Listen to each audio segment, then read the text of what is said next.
Hello everyone, আশা করি তোমরা সকলে ভালো আছো। আজকের ভিডিওতে আমরা নবম দশম শ্রেণীর উচ্চতর গণিত বইয়ের মোস্ট ইম্পর্টেন্ট একটা চ্যাপ্টার, সেটা হচ্ছে অসীম ধারা, সেই অধ্যায়টা শুরু করব। সেই অধ্যায়ে যত বেসিক কনসেপ্ট আছে এবং পরীক্ষা আসার মতো এসকিউ, সিকিউ এবং এমসিকিউ সবকিছু ডিটেলস আলোচনা করব।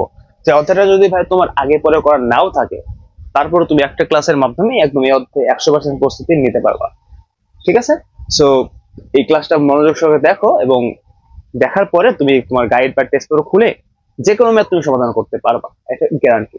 হ্যাঁ, কোনো সমস্যা হবে না। ওকে, শুরু করতেছি। এবং আমি এখানে যা যা লিখবো, মুখে যা যা বলবো, তুমি খাতায় নোট করবা। নোট করে করে পড়লে পরীক্ষার আগে তোমার রিভিশন দিতে অনেক সুবিধা হবে। তো যাই হোক, শুরু করতেছি। সো এই অধ্যায়টার নাম অসীম ধারা। যেহেতু তো অসীম ধারা বলতে বোঝায় যে একটা ধারা অনির্দিষ্ট পথ থাকবে, এই পথটা কোথায় গিয়ে সেসব কেউ বলতে পারবে না। ঠিক আছে? তো মনে করো আমরা বাস্তবের ক্ষেত্রে মনে করো যখন ক্রিকেট খেলি, ক্রিকেট খেলার একটা বল যখন আমরা ব্যাট দিয়ে বাড়ি দিই, তখন বলটা কিভাবে পড়ে আমাদের? এইভাবে, যে এখানে একটা পড়ে, আবার এই বলটা উপর গিয়ে আবার এখানে পড়ে, আবার এখান থেকে এইভাবে পড়ে না। যেটা কিন্তু চলতেই থাকে যতক্ষণ পর্যন্ত তার মধ্যে একটা বেগ কাজ করে। বাট আমি ফিজিক্সে যাবো না। তো মনে করো এটা অনির্দিষ্ট হয়ে চলতে থাকে, ধরে নিলাম। তো এই জিনিসটা কিন্তু মনে করো এটা 1 2 3, এখানে কিন্তু দেখো ধারা গঠন হইতেছে। এভাবে কিন্তু আমাদের অনির্দিষ্ট চলতে থাকবে। আর এগুলো হলো পদ বলে, এটাকে পদ বলে। ঠিক আছে? এই হলো আমাদের অসীম ধারার বিষয়টা। তো যাই হোক, আমাদের যে ইম্পর্টেন্ট টপিক সে হচ্ছে অনুক্রম, সেটা আমরা চলে যাই। তো আমাদের এখানে অনেকগুলো কনসেপ্ট আছে, সবকিছু আমরা ধরে ধরে শেষ করবো। তো এখানে একটা লিখেছি, এরপর হচ্ছে আমাদের এই যে সবকিছুই আছে, এই সবগুলো আমরা শিখবো, ডিটেলসে শিখবো। ওকে, তো আমাদের অনুক্রম এখানে সংজ্ঞা লিখছি, বা সংজ্ঞা কাজে লাগে না, বাট আমাদের জানতে হবে। তো সংজ্ঞাটা হচ্ছে যখন কতগুলো রাশি একটা বিশেষ নিয়মে ক্রমান্বয়ে এমন ভাবে সাজানো হয় যে প্রত্যেক রাশি এর পূর্বের ও পরের রাশির সাথে সম্পর্কিত থাকে, তখন সাজানো রাশিগুলোর সেটকে হচ্ছে অনুক্রম বলা হয়। তাই সংজ্ঞা বলে কিছুই বুঝবা না। হ্যাঁ, সংজ্ঞা বলে কিছুই বুঝবা না। তো আমরা একটু দেখি যে আসলে জিনিসটা কি। মনে করো আমি একটা স্বাভাবিক সংখ্যা সেট নিলাম, 1 2 3 4, এইভাবে মনে করো আমাদের এন সংখ্যক পর্যন্ত গেল। ঠিক আছে, এন সংখ্যক পর্যন্ত গেল। তো এখন এই সংখ্যাটাকে আমি প্রত্যেকটা বর্গ করলাম। তো বর্গ করলে কি হবে? 1, কারণ 1 কে বর্গ করলে 1 হবে। 2 কে বর্গ করলে কি হবে? 4। এবার 3 কে বর্গ করলে কি হবে? 9। এবার 4 কে বর্গ করলে কি হবে? 16, তাই না? এভাবে কিন্তু আমরা n কে যদি বর্গ করি তাহলে কি হবে? n square. তো এখানে যে বিষয়টা, আমরা এই যে প্রথম অবস্থায় ছিল n, তাই না, n সংখ্যা পর্যন্ত, n থেকে আমরা বর্গ করে n স্কয়ারের সম্পর্কিত পেলাম। তো এই যে বিষয়টা হচ্ছে আমাদের অনুক্রম, মানে আমাদের একটা পূর্বের রাশি এবং হচ্ছে পরের রাশির সাথে একটা নির্দিষ্ট সম্পর্ক। দেখো তো, এখানে 4 ছিল, তার এখানে 16 হলো, তার কি 4 আর 16 মধ্যে সম্পর্ক হয়েছে না? সম্পর্কটা কি? এর মধ্যে বর্গ বর্গ হয়েছে, বর্গ। তো বর্গতে সম্পর্ক, বুঝতে পারছো? সো অনুক্রমে একটা বিষয় মনে রাখবা, অনুক্রমে যে পদগুলো আমাদের আছে না, সেটাকে কমা দ্বারা প্রকাশ করা হয়। ঠিক আছে? এই অনুক্রমে যে আমরা বিষয়টা লিখব, এইটি আমরা সেট পেলাম না। তো আমি এটা একটু লিখি, তো 1 4 9 16। তো এইভাবে আমাদের n সংখ্যা পর্যন্ত গেছে, মানে n স্কয়ার পর্যন্ত গেছে। যাই হোক, আমি এটা n স্কয়ার দিলাম না, মনে করো আমাদের নির্দিষ্ট অনির্দিষ্ট পর্যন্ত গেছে কোথাও। অনুক্রমের যে পদগুলো আছে না ভাই, এই পদগুলোর মাঝে কমা দিতে হয়। কমা না দিলে কিন্তু অনুক্রম হবে না। তো এখানে নোটটা কি মনে রাখতে হবে তোমাকে? নোটটা হচ্ছে অনুক্রমের পদের মাঝে, পদের মাঝে কমা দিতে হয়, কমা দিতে হয়, অন্যথায় কিন্তু আমাদের অনুক্রম হবে না। আশা করি তোমরা এটুকু বুঝতে পারছো। আর এই যে আমাদের একটা বিষয় আছে অনুক্রম, হ্যাঁ, অনুক্রমের আমাদের সাধারণ পদ দেখবো। আর তার আগে আমাদের অনুক্রমের এনতম পদ আগে শিখতে হবে। এনতম পদটা কি ভাইয়া? এনতম পদ হচ্ছে, মনে রাখবা, ইউএন দ্বারা প্রকাশ করা অনুক্রমের ক্ষেত্রে। ইউএন সমান যদি সমান্তর হয়, তখন ইউএন সমান হচ্ছে a plus n minus 1 into D. ঠিক আছে? আর যদি গুণোত্তর হয়, সেক্ষেত্রে আমাদের ধারাটা হবে ইউএন সমান a আর n মাইনাস 1। মানে সমান্তর গুণোত্তর ধারা, এই মানে সূত্রগুলো সেম, বাট যখন আমরা ধারা বলতাম তখন এখানে জাস্ট এ দিতাম। যেটা একটু বিস্তারিত আমরা একটু পরে শিখবো। বাট আপাতত আমাদের অনুক্রমে এই কনসেপ্টটা মনে রাখবা। অনুক্রমের এনতম পদ যদি বের করতে বলে, তখন সূত্র হচ্ছে a প্লাস ইউএন সমান a plus n minus 1 into D. আর গুণোত্তর হলো হচ্ছে এটা a আর n মাইনাস 1 ইন্টু ডি। ঠিক আছে? এতটুকুই। আর অনুক্রমের প্রথম পদকে, মানে অনুক্রমের প্রথম রাশিকে প্রথম পদ, দ্বিতীয় রাশিকে দ্বিতীয় পদ, তৃতীয় রাশিকে তৃতীয় পদ, চতুর্থ রাশিকে চতুর্থ পদ, এইভাবে হিসাব করা হয়। ওকে, এখন আমরা সাধারণ পদ নির্ণয় দেখবো। সাধারণ পদ থেকে তোমাদের প্রশ্ন আসবে। ঠিক আছে, এটা মুছে দিই, আর আমরা সাধারণ পদ দেখবো আর কি। আচ্ছা, এখন আমরা সাধারণ পদ নির্ণয় শিখবো। এই সাধারণ পদ থেকে বরাবরই এমসিকিউ এবং হচ্ছে এসকিউ তুমি পরীক্ষায় কমন পাবা, এটা 100% শিওর। তো এই সাধারণ পদ নির্ণয় করার জন্য আমাদের প্রথমে একটু বেসিক জানতে হবে। তো তোমাদের মনে রাখতে হবে যদি সাধারণ পদে আমাদের প্রথম পদ প্লাস, দ্বিতীয় পদ মাইনাস, তৃতীয় পদ প্লাস, পরেরটা মাইনাস এইভাবে থাকে, অথবা প্রথম পদ মাইনাস, দ্বিতীয় পদ প্লাস, যদি এই আকার থাকে, ঠিক আছে, যদি এরকম ভাবে থাকে, তাহলে আমাদের যে সাধারণ পদ লিখবো না, এই সাধারণ পদের আগে আমাদের হচ্ছে -1 টু দি পাওয়ার সামথিং এই মানটা যুক্ত করতে হবে। এখন অনেকে প্রশ্ন করে সামথিং কি? এই সামথিং জিনিসটা দুই ভাবে হতে পারে, একটা জোড় একটা বেজোড়। হ্যাঁ, মনে রাখো যদি ওই সামথিং মানটা জোড় হয়, কি হয়, যদি জোড় হয়, মনে করো এখান থেকে তোমার যদি জোড় হয়, জোড় সংখ্যা বলতে 2, 4, 6, হ্যাঁ, এভাবে যদি থাকে, যদি জোড়, এটা জোড়ই, সবগুলো জোড়, যদি জোড় হয় তাহলে মনে রাখতে হবে এই সামথিং মানটা মানে এই সাধারণ পদটা আমাদের এখান থেকে কি হতে পারে, জোড় হইলে 20 হতে পারে, n স্কয়ার হতে পারে। বুঝতে পারছো? আর যদি বেজোড় হয় তখন কি হবে ভাইয়া? বিজোড় হইলে আমাদের সামথিং মানটা তোমার জন্য কি, বিজোড় 1, 3, 5। তো বিজোড় যদি হয় তাহলে সামথিং মানে কি হবে? 2n + 1 অথবা 2n - 1, ঠিক আছে, অথবা তোমার হইতে পারে n + 1 অথবা হইতে পারে n - 1। তো এতটুকু মনে রাখতে হবে এই সামথিং মানটা এখানে, ঠিক আছে। এটা হচ্ছে তোমার n তম পদ বা এটাকে সাধারণ পদে বলে এইগুলা, ঠিক আছে। আশা করি তোমরা বুঝাতে পেরেছি। যখন আমরা একটা প্রপারলি উদাহরণ দেখব তখন কিন্তু আরো ব্যাপারটা ক্লিয়ার হয়ে যাবে। তো এতটুকু জানতে হবে। এই সাধারণ পদটা নির্ণয়ের জন্য ভাই আমাদের আরো দুইটা জিনিস জানতে হবে, সেটা হচ্ছে সমান্তর অনুক্রম এবং গুণোত্তর অনুক্রম। তো আমরা এই দুটো জিনিস চলো শিখে ফেলি। তো দেখো সমান্তর অনুক্রম,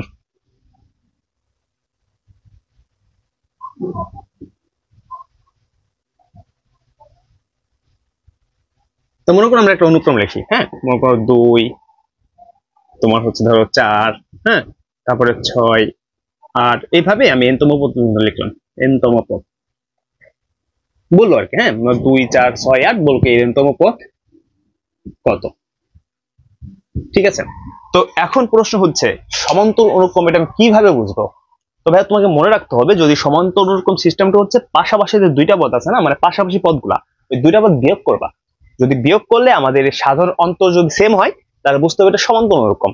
এখন প্রশ্ন ভাই এটা সাধারণ অন্তর কি? তো ভাই একটু ডিটেইলসে বলি, দেখো সমান্তর অনুক্রম মনে রাখবা, সমান্তর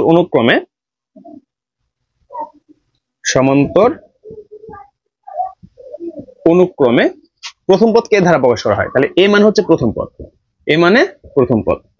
আর এই যে সাধারণটা আমরা কি বিয়োগফল বললাম না, যে পাশাপাশি দুইটা পদ বিয়োগ করবা, ওই বিয়োগ করলে যদি আমাদের যেটা পাবো সেটা হচ্ছে আমাদের সাধারণ অন্তর বলে। কি বলে এটাকে? সাধারণ অন্তর। অর্থাৎ সমান্তর হলে সাধারণ অন্তর বের করতে হয়, সাধারণ অন্তর, যাকে ডি দ্বারা প্রকাশ করা হয়। আর এটা বের করে কিভাবে? এটা বের করে হচ্ছে পাশাপাশি দুইটার সঙ্গে বিয়োগ করে, অর্থাৎ দ্বিতীয় পদ বিয়োগ হচ্ছে প্রথম পদ, অথবা তুমি এখানে বলতে পারতা, অথবা এটা বললে হবে, একই জিনিস আসবে, চতুর্থ পদ অথবা কি মাইনাস হচ্ছে কি তৃতীয় পদ, অথবা তুমি বিয়োগ করতে বলতা যে তৃতীয় পদ মাইনাস দ্বিতীয় পদ, মানে একই জিনিস আসবে। তো এই বিষয়গুলো জানতে হবে তোমাকে, বুঝতে পারছো? আর এখান থেকে একটা সূত্র জানতে হবে, সেটা হচ্ছে তোমার কি এনতম পদের সূত্র। কততম পদের সূত্র? এনতম পদের সূত্র। তো মনে রাখতে হবে অনুক্রমের যে তোমার এনতম পদ যদি বলে তাকে হচ্ছে ইউ1 দ্বারা প্রকাশ করা, ইউ দ্বারা প্রকাশ করা, হ্যাঁ, ইউএন। হ্যাঁ, আমি একটু কালিটা চেঞ্জ করি। তো এখানে ইউএন সমান, মনে রাখতে হবে এনতম পদ অনুক্রমের, সমান্তর অনুক্রম এনতম পদ হচ্ছে a plus n-1 into T. এটা হচ্ছে আমাদের সমান্তরের মানে সমান্তর অনুক্রম এনতম পদের সূত্র। এইটা খুব গুরুত্বপূর্ণ, ভালো মতো মনে রাখতে হবে ভাইয়া। তাহলে এখান থেকে কি শিখলাম? যে একটা সমান্তর অনুক্রমের প্রথম পদ কে দ্বারা প্রকাশ করা হয় এবং সাধারণত ডি দ্বারা প্রকাশ করা হয়। আর ডিটা কিভাবে বের করবো? দ্বিতীয় পদ থেকে প্রথম পদ বিয়োগ দিলে যা হবে সেটা হচ্ছে দ্বিতীয় পদ, মানে ওই সাধারণ অন্তর। আর এই সমান্তর অনুক্রমে যদি এনতম পদ বের করতে বলে তখন এনতম পদের সূত্র হচ্ছে এটা a plus n-1 into T. আশা করি বোঝাতে পারছি। এখন আমরা এই প্রশ্নের সমাধান করব।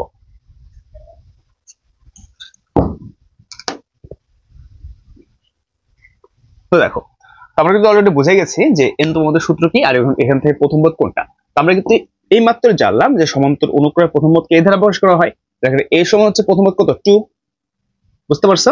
এরপর হচ্ছে আমাদের কি বিয়োগ করবো আমরা, যেটা সমান্তর কিনা কিভাবে বুঝবো? এই পাশাপাশি দুটোর পদ বিয়োগ করবো, যদি বিয়োগ করলে যা হয় সমান হয় আর কি, সেটা হচ্ছে আমাদের কি বলতো সাধারণ অন্তর, আর সেটা হচ্ছে সমান্তর অনুক্রম। তাহলে এখান থেকে দ্বিধা প্রকাশ করা সাধারণ অন্তরকে, ডি সমান হচ্ছে পাশে দুটো পদ বিয়োগ করবা, তাহলে 4 - 2 বিয়োগ করলে কত হবে? 2 হবে, তাই তো? অথবা তুমি এইভাবে প্রকাশ করতে পারতা, 8 মাইনাস 6 তারপর তো 2 হয়, তো যে কোনো একটা দিলেই হবে। হ্যাঁ, যে কোনো একটা দিলেই হবে। তো আসলে তোমরা এটুকু বুঝছো, তাহলে আমরা বুঝতে পারলাম যেহেতু এখানে সব জায়গায় কিন্তু 2 করে আসছে, দেখো সব জায়গায় কিন্তু 2 করে আসছে পাশে বিয়োগ করে, এটা এইভাবে লেখা দরকার নেই বোঝার জন্য। যেহেতু সব জায়গায় 2 করে আসতেছে তার মানে বুঝলাম যে এটা সমান্তরাল ক্রম, এটা সমান্তরাল ক্রম। বুঝছো আশা করি? ঠিক আছে। সো এখন আমরা এখান থেকে যে বিষয়টা জানবো সেটা হচ্ছে আমাদের কি বলছে n তম পদ। n তম পদের সূত্র কিন্তু আমরা অলরেডি জেনে যাবে, তাই না? যে n তম পদ যাকে আমরা ইউ দ্বারা প্রকাশ করতে পারবো। যখন n তম পদ বলছি আমরা n দেব, যদি এখানে তোমার 10 তম পদ বের করতে বলতো আমরা এখানে 10 দিতাম। ইউ সমান হচ্ছে কি a plus n minus 1 into D. তারপরে এখানে আমরা এর মান কত পেয়েছি ভাই 2 প্লাস n এর মান তো জানি না, মাইনাস 1 ইন্টু ডি, এর মান কত পেয়েছি? এটাও তো 2 পাইছি। ঠিক আছে, তাহলে এখন কি পাবো এখান থেকে? 2 প্লাস n এর সাথে 2 গুণ করলে কি হবে? 2n প্লাস মাইনাসে মাইনাস, আবার 1 এর সাথে তুমি 2 গুণ করবা 2 পাবা। তার মানে এখান থেকে দেখো এই 2 কাটা প্লাস মাইনাস কাটা, তাহলে থাকলো কি 2n।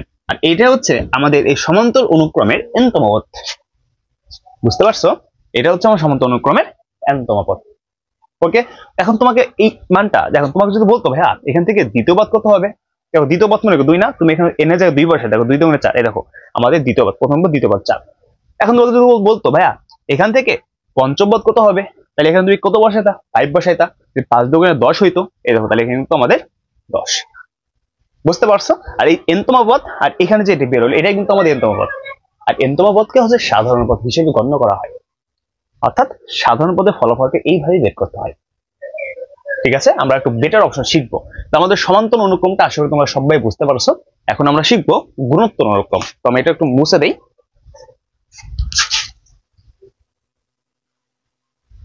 এখন শিখবো হচ্ছে গুণোত্তর অনুক্রম।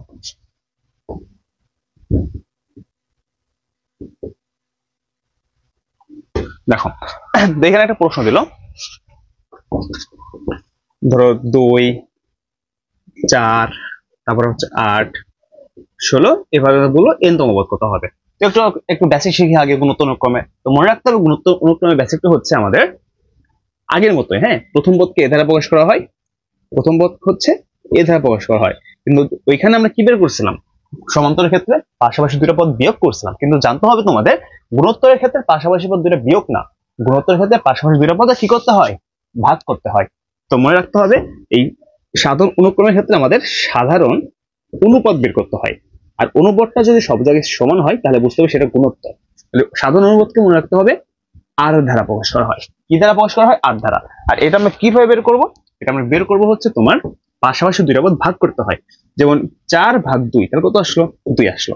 অথবা তুমি আরেকটা দেখাও, এখানে তৃতীয় পদ কত? 8 ভাগ হচ্ছে দ্বিতীয় পদ কত? 4, এখানে 2 আসছে। দেখো এখানে 2 এখানে 2, সব জায়গায় 2 করে আসছে। তার মানে সব জায়গায় কিন্তু আমাদের সাধারণ অনুপাত সমান। আর সাধারণ অনুপাত যদি সমান হয় তাহলে আমরা বুঝতে পারবো সেটা হচ্ছে গুণোত্তর অনুক্রম। ওকে, এখন গুণোত্তর অনুক্রমের n তম পদের সূত্র মনে রাখতে হবে। এটাকে un দ্বারা প্রকাশ করা হয়। তো n তম পদ বলতে হবে a আর n মাইনাস 1। ঠিক আছে, এই হলো বিষয়টা।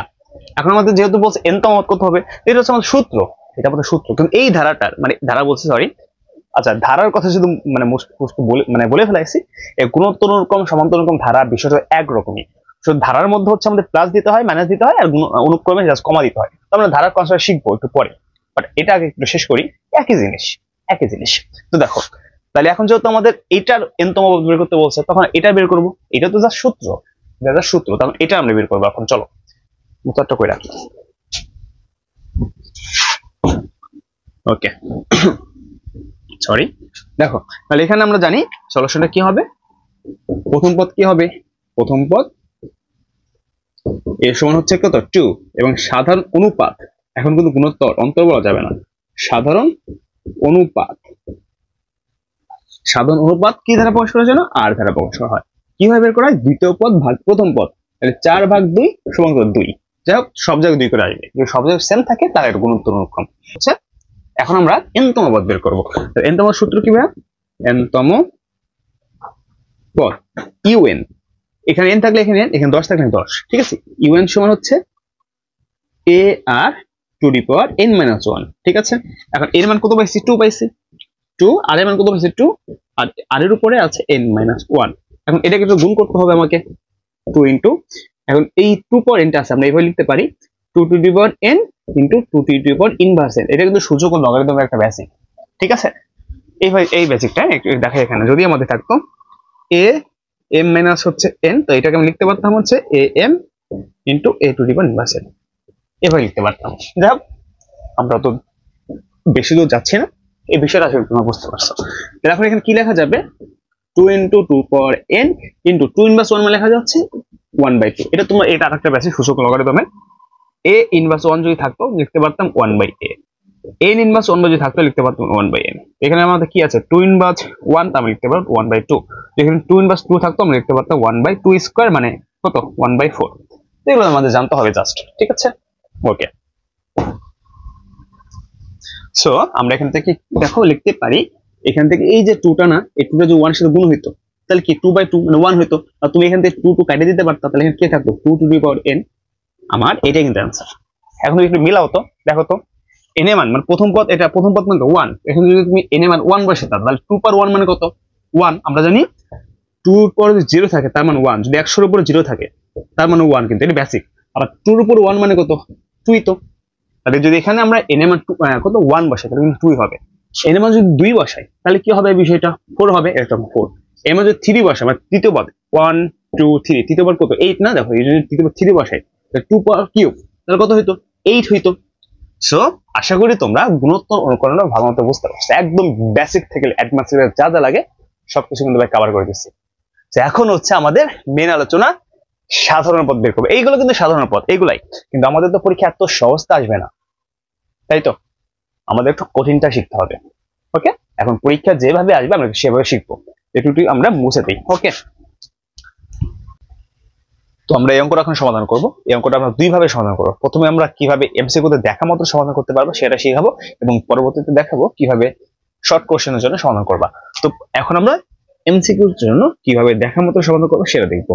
তো প্রথমত ভাই আমরা তোমাদের একটা নিয়ম শিখেছিলাম যে প্রথমবার প্লাস মাইনাস যদি এমন ভাবে থাকে তাহলে কি আমাদের কি করতে হয়, একটা -1 দিতে হয় এবং এখানে সামথিং মান দিতে হয় এখানে, তাই তো। এটা আমরা সামথিং মান কত হবে সেটা জানি না। আচ্ছা ঠিক আছে, তো এখন একটু লক্ষ্য করো তো এখানে কি হবে পরে বলতেছি। এখানে লব আর হরাকার আছে তাই না, উপরেটা লব নিচেটা হর। তো দেখো তো লবের মানগুলো কি কেমনে আছে 1 2 3 4 প্লাস মাইনাস পরে, আগে উপরেটা দেখো এটা 1 তো তাই না, 1 2 3 4 5 6 7 8 9 10 এভাবে কিন্তু n সংখ্যা পর্যন্ত গেছে তাই না। তো আমরা কিন্তু এটাকে একটা n দিতে পারি। কারণ n কেন দিলাম, কারণ তুমি n এর মান যদি তুমি এখানে কত 3 বসাও তাহলে দেখো এই যে এখানে কি 1 2 3 এই 3 পাওয়া যাবে। তুমি n এর মান যদি 4 বসাও তাহলে কি 4 তুমি পাওয়া যাবে না 4 পাওয়া যাবে। কিন্তু হরে বিষয়ে লক্ষ্য করো তো, হরে জিনিসটা এখান থেকে 2 থেকে শুরু হয়েছে, কি থেকে শুরু হচ্ছে 2 থেকে। এই জন্য যদি আমরা এখানে একটা n দিতাম তাহলে কি আমাদের মিলতো। দেখো তো প্রথমবার কত এখানে 2, বাট আমি যদি এখানে প্রথমবার মানে 1, বাট এখানে কত আছে 2 আছে না নিচে, শুধুমাত্র হরে ক্ষেত্রে বলতেছি। এখন যদি এখানে 1 দিতাম তাহলে কি মিলতো, মিলতো না। কিন্তু আমি যদি n এর সাথে যদি একটা +1 দিতাম তাহলে কি জিনিসটা কি মিলে যাইতো না। দেখো তো ভাইয়া, তো প্রথম পদ মানে কি, এটা হচ্ছে 1, এটা হচ্ছে 2, এটা হচ্ছে 3, এটা হচ্ছে 4 তাই না, চারটা পদ আছে। তার প্রথম পদ মানে 1, তো প্রথম পদে আমার কত আছে হাফ আছে তাই না, প্রথম পদে কত আছে হাফ আছে। তো তুমি প্রথম পদ এখানে 1 এখন বসাও তো, যদি এখানে তুমি 1 বসাও তাহলে কি হবে জিনিসটা 1 হবে, আর নিচে কি হবে 1 + 1 তার মানে কত 1/2। দেখো আমাদের কিন্তু এখানে 1/2 আছে, তাই তো। কিন্তু এই যে দেখো এখানে কিন্তু -1 ছিল, তো তোমরা একটা লাইন মনে রাখবা, এই -1টা এই যে তোমরা এখানে হরে যা পাবা না, এই হরে যেটা পাবা সেটা হচ্ছে এখানে দিয়ে দিবা, কাজ শেষ। ওকে, তার মানে হিসাব করে দেখো আমাদের কিন্তু এখানে প্রত্যেকটা পদ পেয়ে যাবে। তুমি এখন একটা মিলাই দেখো, এখানে -1 ধরো, এখন আমি বললাম যে এখানে দিতে পদ 2, এখানে 2 দাও তো, তাহলে n এর মান হবে 2 2 + 1, তাহলে এখানে হবে কি n এর মান 2 আর নিচে হবে n এর মান 2 + 1, তার মানে কি পাওয়া গেল -1 আর 2 এর যোগ করলে 3, আর এখানে 2 আর নিচে হচ্ছে কি 3। তার মানে আমরা কিন্তু সবাই জানি যে -1 এর উপর যদি পাওয়ারটা বিজোড় হয় তাহলে -1ই হবে। -1 এর সাথে আর 2/3 গুণ করলে কিন্তু আমাদের কি হবে -2/3। দেখো তোমাদের এখানে -2/3 আছে, এটা -2/3 আছে, বুঝতে পারছো। তো আমি যদি এখন এখানে n এর মান 3 দিতাম তাহলে এখানে কত হইতো, এখানে 4 হইতো, 3 দিলে কত হইতো 3, আর এখানে হচ্ছে 4 তাই না, 4ই তো হইতো। আমি হিসাব করে দেখো তো, আর আমরা কিন্তু এটা জানতাম যে -1 এর উপর যে পাওয়ারটা জোর হয়, জোর হলে মাইনাসটা কি হয়ে যায় প্লাস হয়ে যায়। তার মানে কিন্তু আমাদের এখানে কি থাকতো জাস্ট 3/4 থাকতো। এই দেখো এই যে 3/4 প্লাস।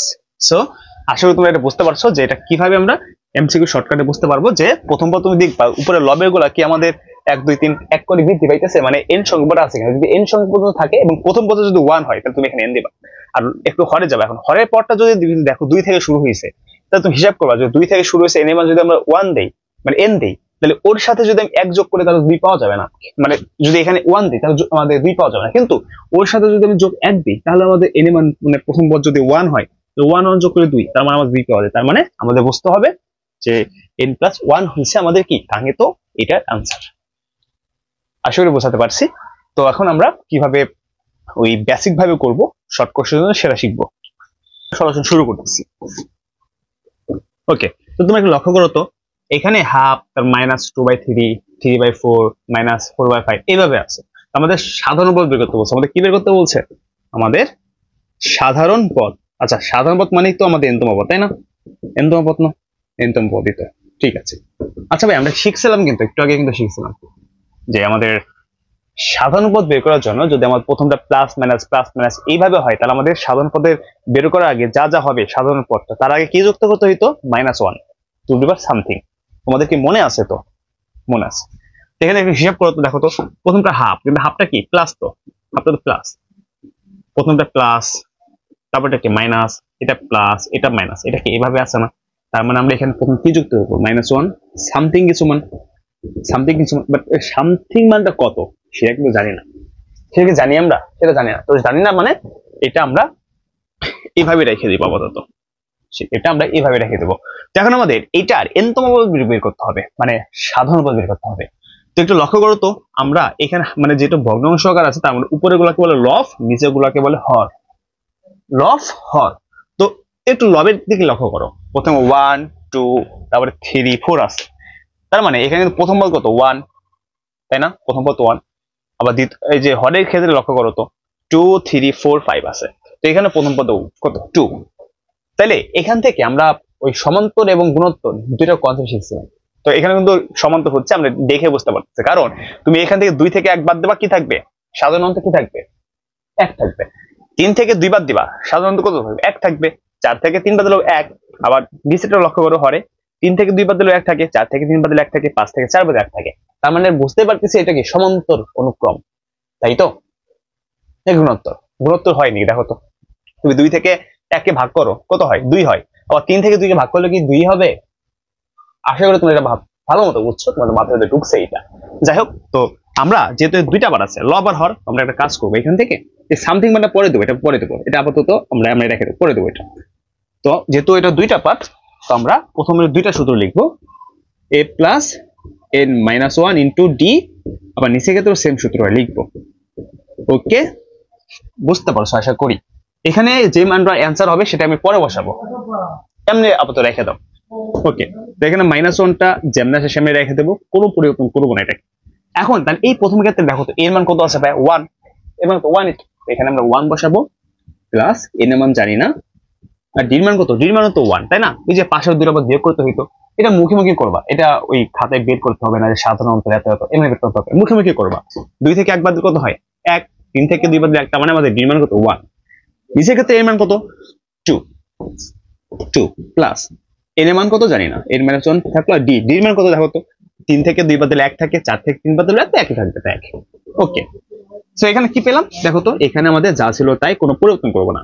তো এখানে হিসাব করলে দেখো তো কি হয়?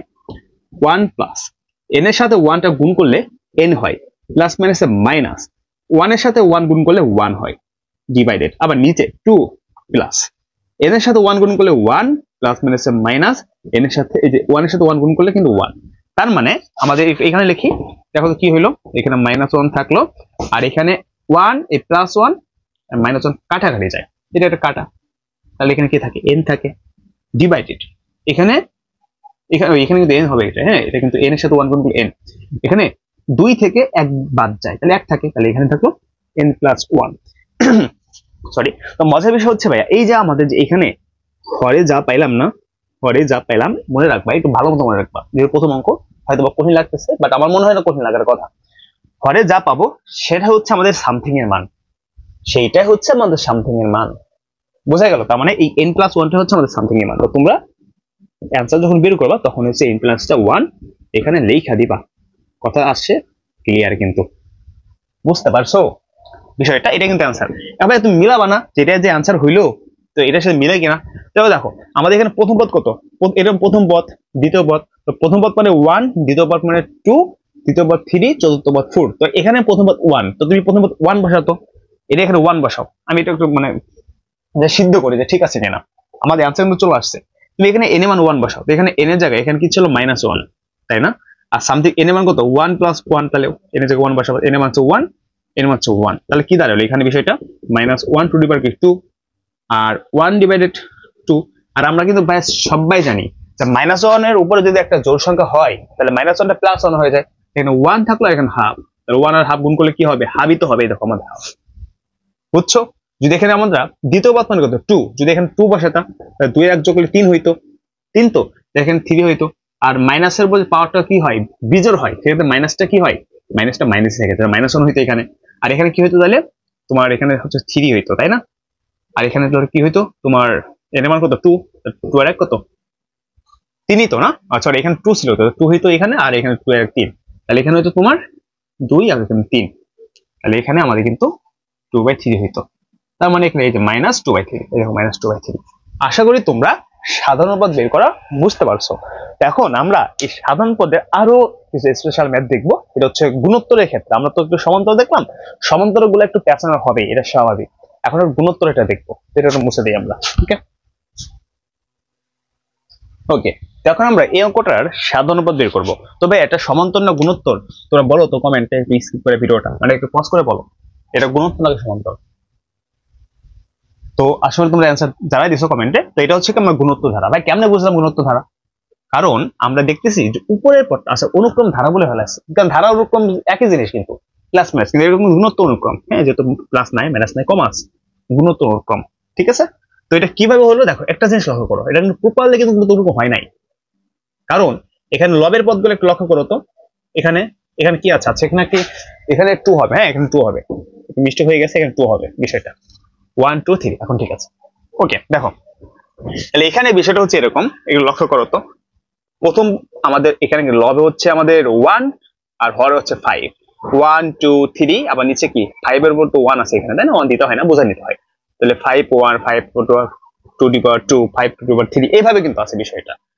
সো প্রথমটা হচ্ছে আমাদের সমান্তর অনুক্রম, আর হরের পদগুলো হচ্ছে গুণোত্তর অনুক্রম। ভাই ভেজালে পড়ে গেলাম, তাই না? ঝামেলা তো এখন কি করা যায়, এই ঝামেলা না, এই অঙ্কটা দুইভাবে সমাধান করবো। একটা এসকিউতে আসলে কিভাবে করবা, আর এমসিকিউতে আসলে কিভাবে করবা, দুইভাবে শিখে দেবো। গুণোত্তর মানে এই প্রশ্নগুলো পরীক্ষায় এগুলো তা আসবে, ঠিক আছে? এখান থেকে এমসিকিউ তুমি পাবা অথবা এসকিউ পাইতে পারো, কিন্তু এমসিকিউ পাবা, মাস্ট বি এমসিকিউ পাবা এই কনসেপ্ট থেকে, গুণোত্তর থেকে। একটু মনোযোগ সহকারে দেখবা, খুব ইজি। তো প্রথম আমরা এসকিউ কিভাবে সমাধান করবো সেভাবে লিখবো। তা লিখবা সলিউশনটা এখানে, আর এমসিকিউটা শর্টকাট করে শিখাইতেছি, এটা শেষ করি। এখানে যে দুইটা বার আছে লবের গোলাতে, এখানে প্রথম লবের গোলাতে এর মান হচ্ছে 1, আর লবের আমাদের সাধারণ অনুক্রম বের করতে হয় কি, যদি সমান্তর হয় সাধারণ অন্তর বের করতে হয়, যে ডি দ্বারা প্রকাশ করে। ডি সমান কি, দ্বিতীয় পদ মাইনাস প্রথম পদ, তোমার তো 1ই তো, এই তো। তাহলে এটা এন্ত পদের সূত্র কি হতো, ইয়া এন্ত পদের সূত্র হচ্ছে আমাদের কি কি বলার জন্য ইউএন, তাই না? ইউএন সমান হচ্ছে a plus n minus 1 into G, ঠিক আছে। আচ্ছা আবার আরেকটা নিচের পার্টটা আছে কি, সেটা হচ্ছে গুণোত্তর। তো গুণোত্তরের ক্ষেত্রে আমাদের এর মান হচ্ছে কত 5 টু দি পাওয়ার 1, 1 দিতে হয় না। আচ্ছা তাহলে এখানে আমরা গুণোত্তরের ক্ষেত্রে কি বের করতাম, সাধারণ অনুপাত বের করতাম, যাকে আর দ্বারা প্রকাশ করা হয়। এখানে আর এর মান কত ইয়া, এখানে আর এর মান কত, তাহলে 5 স্কয়ার ভাগ হচ্ছে কি 5, এই তো। তার মানে কত 25 ডিভাইড হচ্ছে 5, তারপরে কিন্তু 5 আমাদের এখানে কিন্তু আর এর মান 5 বেড়ে গেল। আর এই গুণোত্তরের ক্ষেত্রে এন মত হচ্ছে এ আর to the power n minus 1, এই তো বিষয়টা। এখন আমরা এই দুটাকে কি করব, উপর নিচ করবো, সব একটু আগে যে ম্যাথটা করবো ওরকম ভাবে। তাহলে এখানে লিখবো ইউএন মানে সাধারণ পদ বা n তম পদ একই জিনিস। ইউএন সমান হচ্ছে প্রথমটা সমান্তর ছিল, তাহলে a plus n minus 1 into D, আর নিচেটা ছিল গুণোত্তর, তার মানে হচ্ছে কি a R to the power n minus 1, ঠিক আছে। এখন আমরা একটু হিসাব করি, এখানে সমান্তরের ক্ষেত্রে এর মান কত ছিল 1, প্লাস n এর মান জানি না, ইন্টু ডি এর মান হচ্ছে কত 1, ডিভাইডেড গুণোত্তরের ক্ষেত্রে এর মান হচ্ছে 5 টু দি পাওয়ার 1 দিতে হবে না, গুণ হচ্ছে এখানে আর এর মান কত, আর এর মান হচ্ছে 5, তাই না? 5 আর এর মান হতো 5, টু দি পাওয়ার এখানে n মাইনাস 1 আছে, ঠিক আছে ঠিক আছে। তাহলে দেখো তো উপরে কি হলো 1 প্লাস n এর সাথে 1 গুণ করলে n plus minus minus n এর 1 এর সাথে 1 গুণ করলে 1 ডিভাইডেড ডিভাইডেড। এখন এই যে এখান থেকে দেখো তো 5 এর উপর কিন্তু 1 ছিল তাই না, 1 ছিল তো এখানে 5 এর পাওয়ার কিন্তু এই জিনিসটা হয়ে গেল 5 এখানে একটা এখানে দুইটা না, আমরা একবার লিখতে পারতাম 1 আর আমাদের গুণ থাকলে যোগ হয়, এটা জেনে রাখো, ভাগ থাকলে বিয়োগ, গুণ থাকলে যোগ হয়। তো গুণ ছিল আমরা এখানে কি করে দিলাম, যোগ করে দিলাম। ওকে, আর এখান থেকে যেহেতু দুইটা পাইপ ছিল আমরা একটাকে পাইপ নিলাম আর এখানে যোগ চিহ্ন দিলাম আর এখানে n-1 দিলাম।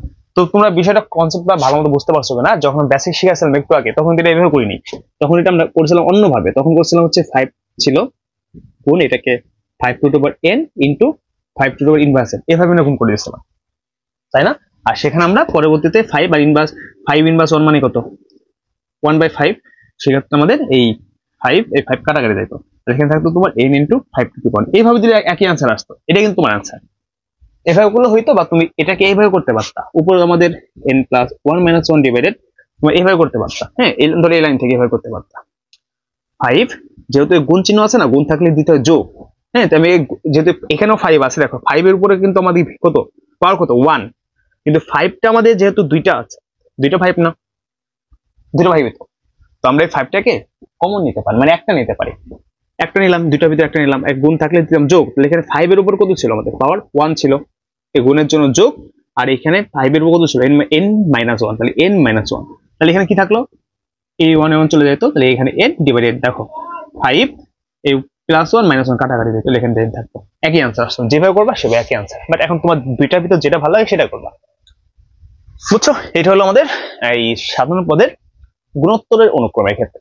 এখন এই ম্যাথটা আমরা সমাধান করবো শর্টকাট এমসিকিউর মাধ্যমে। তো তোমরা যদি এখন এই ম্যাথটা বোঝা না থাকো কমেন্টে জানাও, বা ভিডিওটা আরেকবার টেনে টেনে দেখো, তাহলে ক্লিয়ার হয়ে যাবে।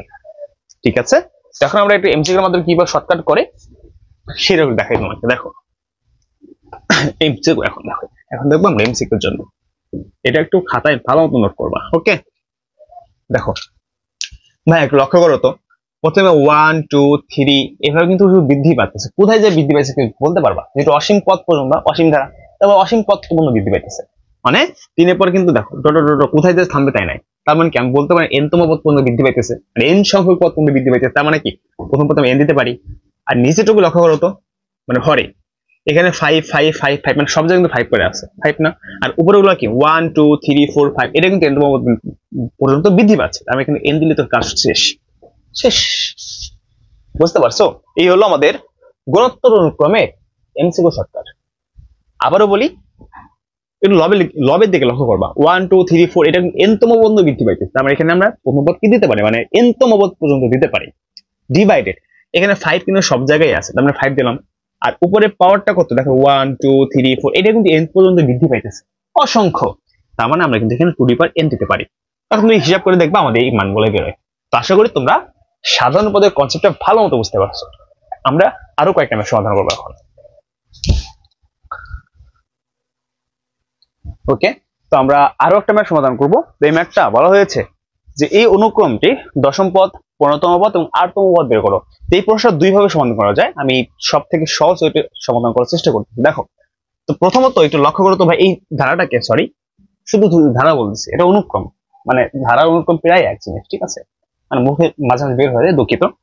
তো সলিউশনটা একটু হিসাব করে দেখি, আমরা এই ধারাটাকে আবারও বলে ধারা অনুক্রমটাকে, ঠিক আছে, এই অনুক্রমটাকে আমরা একটু সাজা দেখতে পারি। দেখো তো এখানে হাফ ছিল তাই না, তো লবে ছিল হচ্ছে 1 আর হরে ছিল কিন্তু 2, আচ্ছা কমা দিলাম, এখানে 1টা ছিল না, হিসাব করে দেখো তো এখানে ছিল হচ্ছে 1, তারপর আবার হলো 3, আমি একটু কলমটা চেঞ্জ করি, মনে করো এখানে হচ্ছে দেখো 1 ছিল, আবার 3 হয়েছে, আবার 5, তার মানে এখানে কি এখানে 2 হইতো না, আবার এখানে কি 4 হইলে তো কাজ শেষ, এখানে একটা 2, এখানে যদি একটা 4 দিতাম তাহলে কি হতো 1 2 3 4 5, আর নিচে কিন্তু দেখো 2 2 2 সব জায়গায় 2, তার মানে কি এখানে 2 দিলে কাজ শেষ হইলো, এখানে 2 দিলে তো কাজ শেষ, তার মানে কিন্তু আমরা কাহিনীটা পেয়ে যেতাম।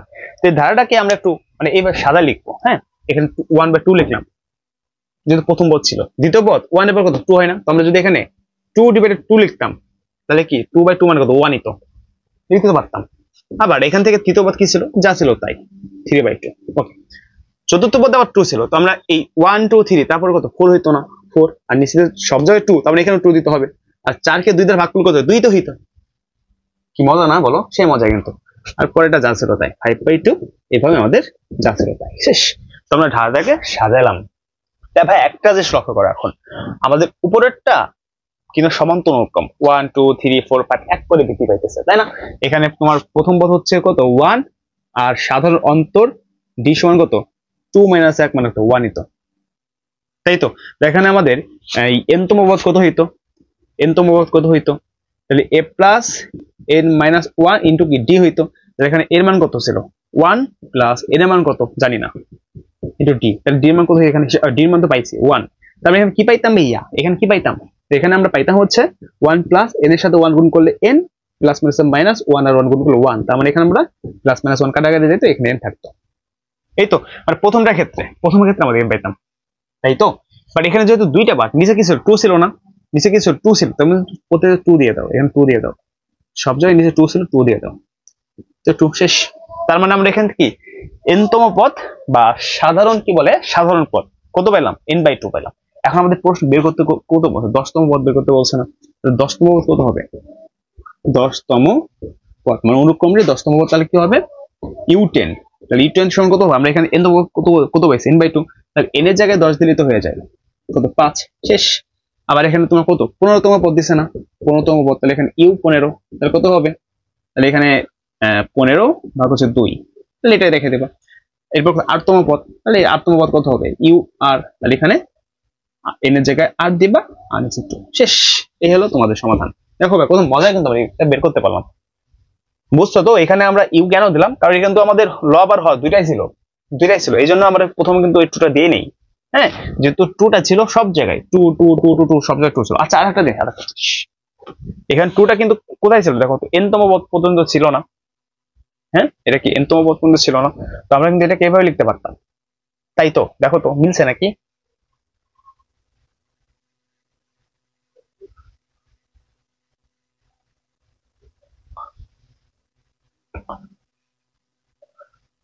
বুঝতে পারছো? দেখো এখানে আমরা 2টা প্রথমে দিয়েছিলাম না, পরে হচ্ছে আমরা দেখলাম যে এখানে তো লব আর হর এই আকারে আছে, তো আমরা অবশ্যই তো আমার নিচে 2 দিতে হবে, 2 2 2 2 দিতেই তো হবে। সো আমরা প্রথমে n তম পদ বের করলাম, এরপরে 10 15 8 তম পদ বের করলাম, কাজ শেষ। এই অঙ্কটা যদি তুমি বেসিক ভাবে মানে অন্যভাবে করতে চাইতা, সেক্ষেত্রে তোমার প্রথমত বের করতে হইতো n তম পদ, মানে এটা বের করতেই হইতোই, ঠিক আছে? তারপরে তোমার 8 তম পদকে কি বলে গুণোত্তর ধারা তোমার হচ্ছে ওই a আর 2 n এইভাবে মানে একটু হিজিবিজি করে বের করতে হইতো।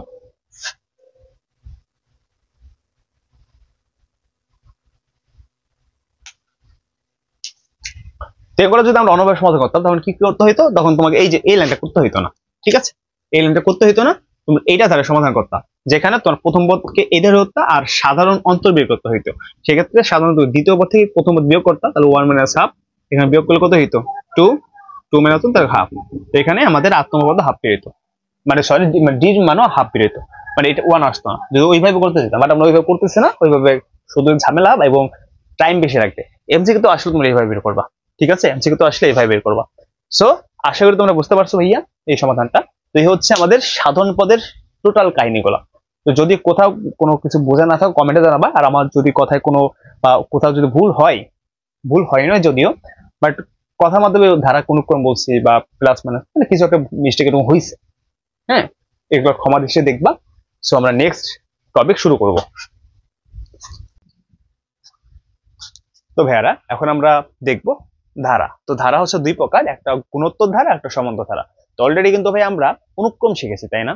তো অনুক্রম আর ধারা দুইটা জিনিস প্রায় একই, শুধুমাত্র অনুক্রমে আমাদের এই দুইটা পদের মাঝে কমা দিতে হয়, আর ধারাতে দুইটা পদের মাঝে প্লাস অথবা মাইনাস দিতে হয়। এই কথা তোমরা লিখে রাখো, ধারাতে দুইটা পদের মাঝে কমা দিতে হয়, সরি প্লাস অথবা মাইনাস দিতে হয়, আর অনুক্রমে দুইটা পদের মাঝে কমা দিতে হয়। ধারা আর অনুক্রম এটা কিন্তু পার্থক্য, তোমাদের সংক্ষিপ্ত প্রশ্ন আসতে পারে যে ধারা অনুক্রমের ভিতরে পার্থক্য কি।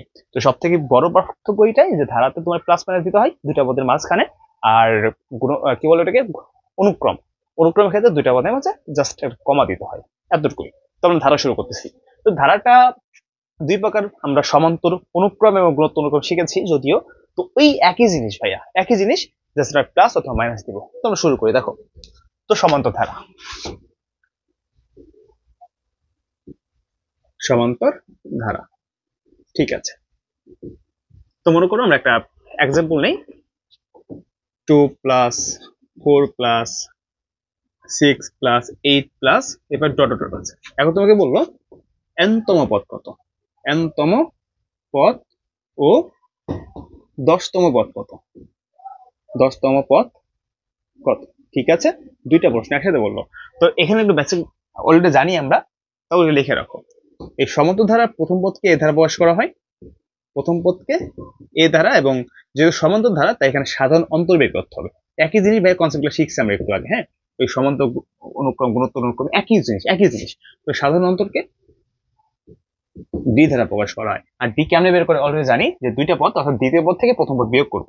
ঠিক আছে, আর এখানে এন তম পদের সূত্রটা কি, জাস্ট ওইখানে আমরা এন দ্বারা প্রকাশ করতাম, আর এখানে এন দ্বারা প্রকাশ করবো। ওকে, তো এন তম পদের সূত্র কি হবে, এন তম পদ এ এন সমান হচ্ছে a+n-1 ইন্টু হচ্ছে ডি।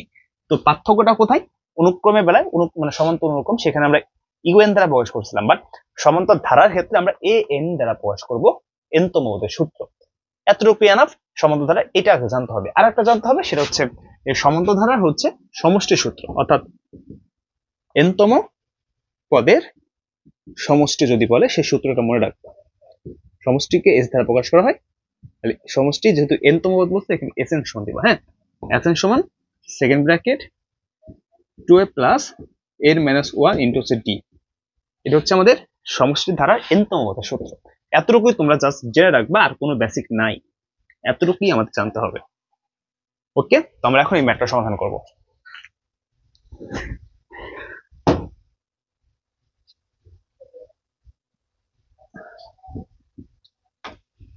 বোর্ডটা নষ্ট হয়ে গেছে তাই না, কিন্তু দাগ হয়ে যাইতেছে কেন জানো, কি ব্যবহার করা যায় বলো তো একটু কমেন্টে, এই বোর্ডের দাগগুলো থাকবে না। আচ্ছা যাই হোক, সো সলিউশন শুরু করে দেখো। ওকে, সো এখানে সাধারণ প্রথম পদ কত, 2, তাহলে ডির মান কত তুমি লিখে দিও, প্রথম পদ সাধারণ অন্তর। তো ডির মান কত জানি না, 2 - 4, 4 - 2 সমান হচ্ছে কত 2, তাই তো। অনেকে কি করবে, যা গাধা আছে, হ্যাঁ গাধা, অনেক স্টুডেন্ট গাধা আছে, মানে ওরা জানেও কিন্তু পরীক্ষায় ভুল করে।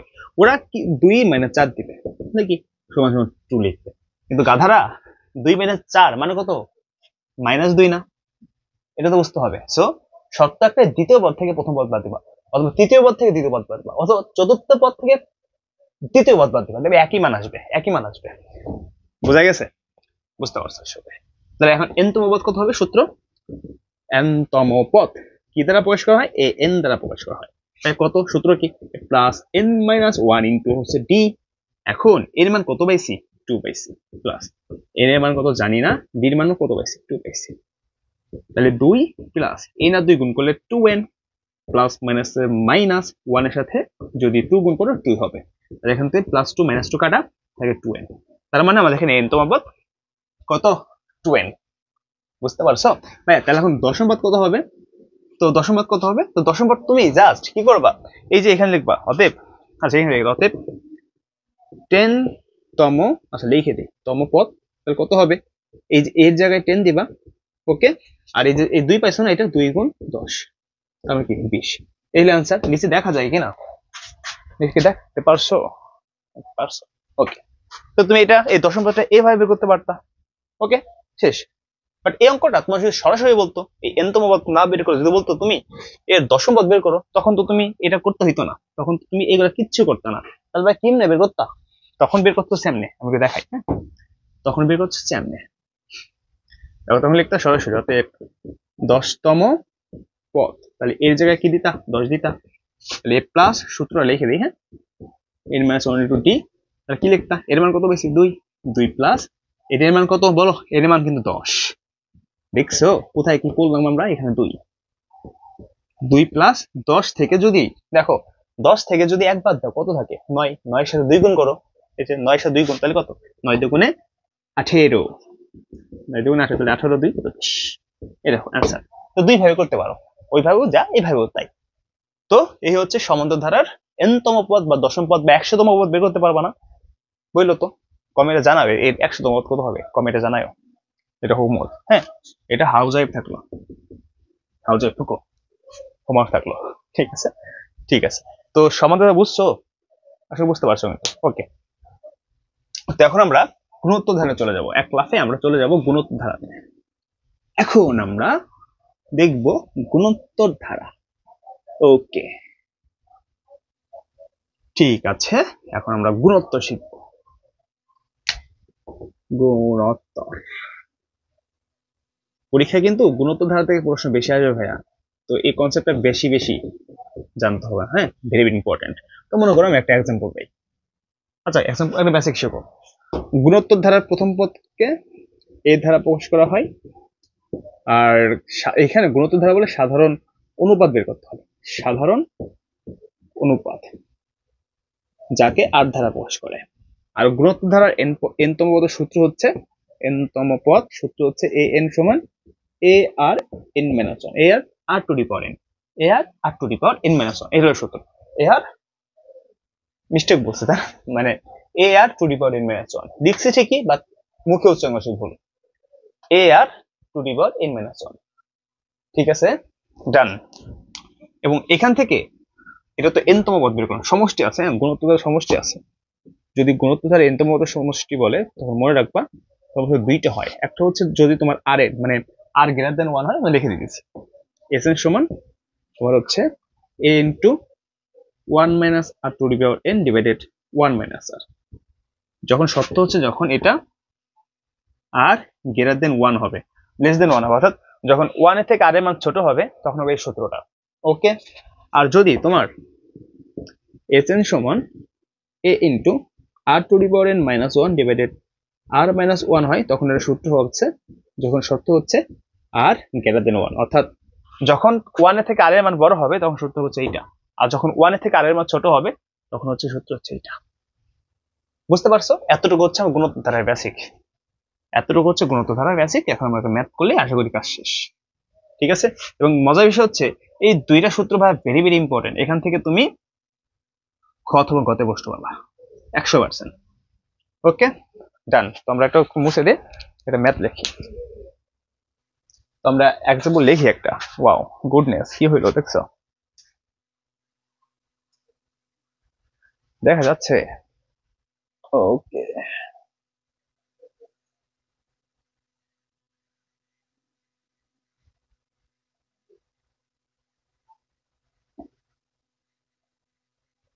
সো মনে করো আমরা একটা এক্সাম্পল, ঠিক আছে, 2 প্লাস 4 প্লাস 8 প্লাস 16 প্লাস 32 এইভাবে মনে করো আছে। এখন আমাকে বললো, ঠিক আছে, বললো এর দশম পদ কত। আচ্ছা, এনতম পদ, এনতম পদ ও দশম পদ কত, দশম পদ কত এটা বলবো। তখন কিভাবে করব দেখো, তো বেসিক কিন্তু শেষ, এখন আমরা সলিউশন করি। তো প্রথমে আমরা এনতম পদ বের করব। তাহলে এখানে সমান্তর ধারা গুণোত্তর ধারা, তো গুণোত্তর ধারার এনতম পদের প্রথম পদ কি, প্রথম পদকে এ ধারা প্রকাশ করা হয় না, এ সমান 2। আর আমরা জানি গুণোত্তর হলে কি বের করতে হয়, সাধারণ অনুপাত যাকে আর ধারা প্রকাশ করে। তুমি কিন্তু ভাই পরীক্ষা লিখে দিবা যে প্রথম পদ এখানে, প্রথম পদ এত, সাধারণ অনুপাত এত, লিখে দিবা। হ্যাঁ, আর এবার কি হবে, কিভাবে বের করবা, ভাগ করে না, পাশাপাশি দুইটার সময় ভাগ করতে হয়। এখানে 4 কে 2 তে ভাগ করতে হয় 2। আবার তুমি মিলাও, 16 কে যদি 8 দ্বারা ভাগ করতাম তাহলে কত 2 হইতো, 32 কে যদি 16 দ্বারা ভাগ করতাম তাও কিন্তু 2 হইতো। তার মানে যেহেতু সব জায়গায় 2 2 2 2 2 2 2 করে আসতেছে, তার মানে এটা অবশ্যই হলো কি গুণোত্তর ধারা। ঠিক আছে, এখন এনতম পদ বের করবো। তাহলে গুণোত্তর ধারা এনতম পদের সূত্রটা কি ভাইয়া, বুঝছে, এ two the power, A two the পাওয়ার না, এ এন সমান কি হবে, a r n minus one, a R to the power n minus one. So এখন তুমি জাস্ট এর মানটা বসাও, এর মান 2, আর এর মান কত পাইছো 2, আর তার উপরে মাথার উপর কত মাইনাস 1। তার মানে তুমি এটা কেমনে লিখতে পারতা, এই যে 2 ইনটু বা গুণ দিতে পারো, কোনো সমস্যা নাই, এই n মাইনাস 1 এভাবে লিখতে পারতা, ইনটু 2 পাওয়ার n মাইনাস 1। তাই তো, এটা শিখাইছি ভাই, অনেকবার শিখাইছি, এবং এটাকে আরেকভাবে লেখা যায় সেটাও শিখাইছি। এখন তুমি বলতে পারতা যে এটা এই 2 এর বিপরীত কিন্তু 2 ইনভার্স 1, তাহলে এটা এটা কাটা, তবে এখানে 2 পাওয়ার n হইতো। এটা হচ্ছে আমাদের nতম পদের সূত্র, মানে nতম পদ। দশম পদ কত হবে, দশতম পদ কত হবে, তুমি জাস্ট এই যে এখানে 2 কত, 2 এর উপর মাথার উপর n আছে না, n এর জায়গায় 10 দিবা, যা হবে তাই आंसर। কত হয় 2 এর উপর 10 দিলে কত হয়,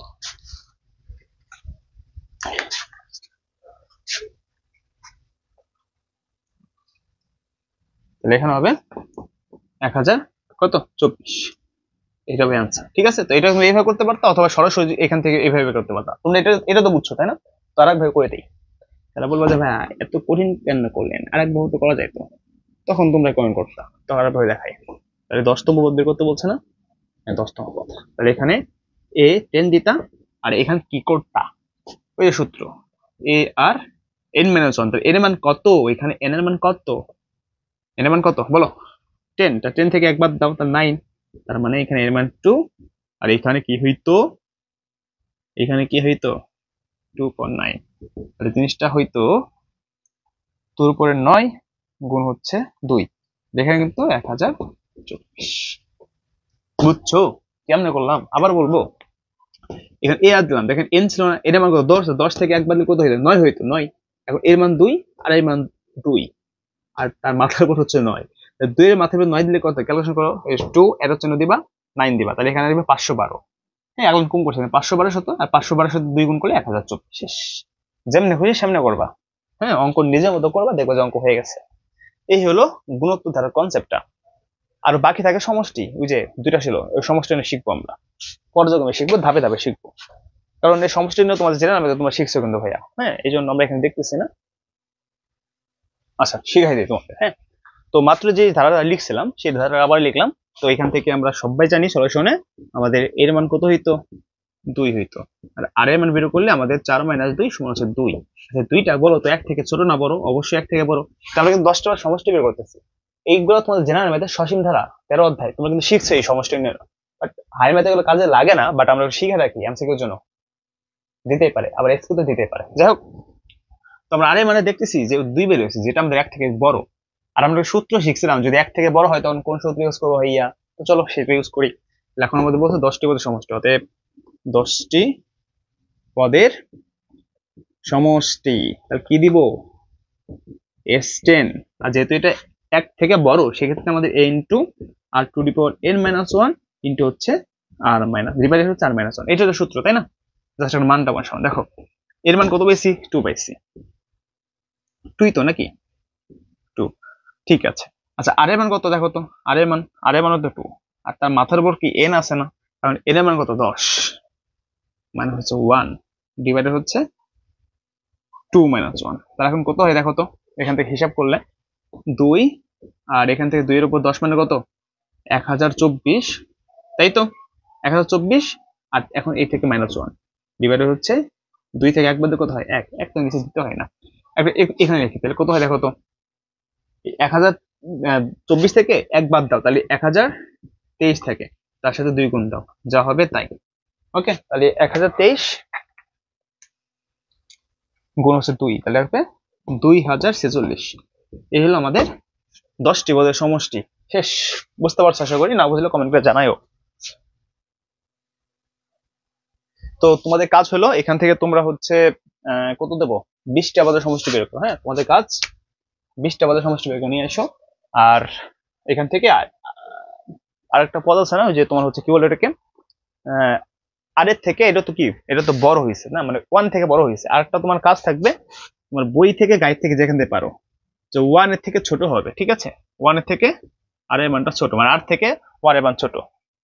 দূরু কি বললাম, ছি।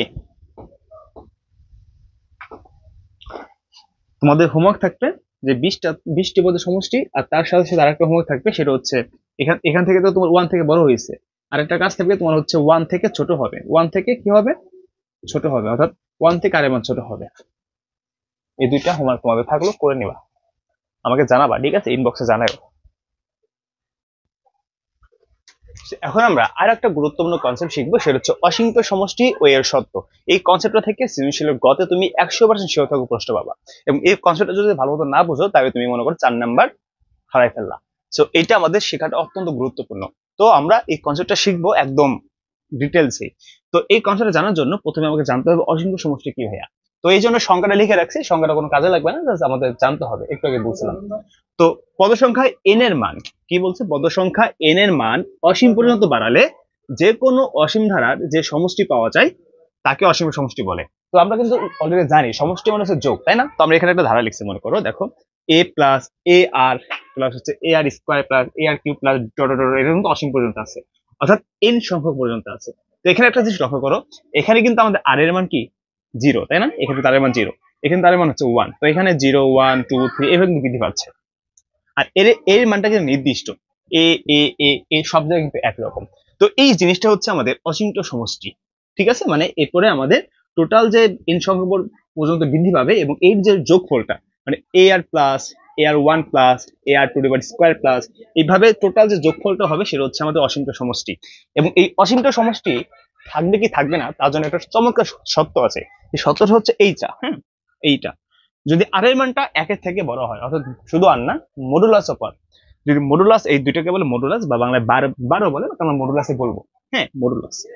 এই modulus of r less than one যদি হয় তাহলে আমাদের অসীমত সমষ্টি বিদ্যমান থাকবে, অন্যথায় থাকবে না। অর্থাৎ একের থেকে আর এর মানটা ছোট হইতে হবে। যদি একের থেকে আর এর মান ছোট হয় তাহলে তোমার ওই ধারাটার কি অসীমত সমষ্টি থাকবে, অন্যথায় কিন্তু ভাই থাকবে না। তো যেমন মনে করো এখান থেকে আর এর মান মনে করো আর এর মান হচ্ছে মাইনাস হাফ বেরোলো, তাহলে এটা কি এক থেকে কি ছোট না বড়? অবশ্যই আমাদের এক থেকে কি ছোট না? এক থেকে যদি ছোট হয় তাহলে আমি বলতে পারবো এটা কি অসীমত সমষ্টি বিদ্যমান। হ্যাঁ, এটা কিন্তু এক থেকে ছোট, তাহলে কিন্তু বলতে পারবো এটা অসীমত সমষ্টি বিদ্যমান। বুঝতে পারছো? আচ্ছা ভাইয়া, এখন অনেকে বলো ভাই এই মডুলাসের কাজটা কি? এই মডুলাসের কাজটা হইলো, দেখো এখানে কি আছে, হাফ আছে না? তো মনে করো এই আমরা কি দিলাম, মাইনাস হাফ দিলাম, ঠিক আছে? এই মডুলাসের কাজটা হইলো এই যে মাইনাস হাফটা আছে না, এই যে মাইনাস হাফটা আছে, এই মাইনাস মানকে প্লাস করা। বুঝতে পারছো? অর্থাৎ মডুলাস অফ মাইনাস হাফ মানে হচ্ছে প্লাস হাফ। মডুলাসের কাজটাই হলো ঋণাত্মক মানকে ধনাত্মক করা। আশা করি তোমরা ভালো মতো শিখতে পারছো। এখন ভাইয়া, তো আমাদের মনে করে এই হাফটা কি একের অর্ধেক না? অবশ্যই কি এক থেকে ছোট। আর এক থেকে যদি ছোট হয়েছে তার মানে এটা অসীমত সমষ্টি বিদ্যমান। তাহলে ওই অসীমত সমষ্টি একটা সূত্র আছে, সূত্রটা মনে রাখবা। এইটা সমষ্টির সূত্র হচ্ছে এস ইনফিনিটি, এটার নাম হলো ইনফিনিটি। কি বলে? ইনফিনিটি।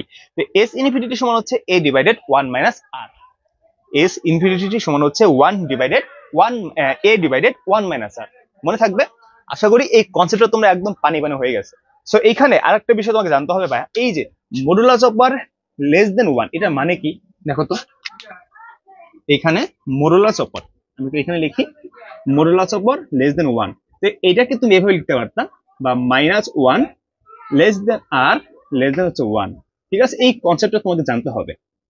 বুঝতে পারছো? যখন আমরা অঙ্ক সমাধান করব তখন আমরা এই পার্টটাকে একবার করব, বের করব, আবার এই পার্টটাকে আরেকবার বের করব, দুইটা পার্ট, অর্থাৎ মাইনাস ওয়ান লেস দেন আর একবার বের করব, আবার আর লেস দেন হচ্ছে ওয়ান এই পার্টটা আরেকবার বের করব। এই দুইটা পার্ট আমরা দুইবার বের করব। ঠিক আছে, তো এই হলো আমাদের টোটাল বিষয়গুলো। আমরা আশা করি বেসিক পার্ট তোমরা বুঝতে পারছো, এটা হচ্ছে বেসিক পার্ট। তো এখন আমরা ম্যাথ সমাধান করব।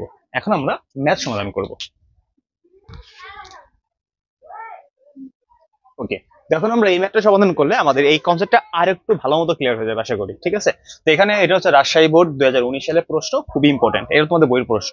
তো এখানে বলা হয়েছে 8 plus 2 plus 1/2 plus 1/8 plus 1/32 plus dot dot dot dot, এটা একটা ধারা। হ্যাঁ, এই ধারাটার অসীমত সমষ্টি বিদ্যমান কিনা সেটা নির্ণয় করতে হবে ভাইয়া।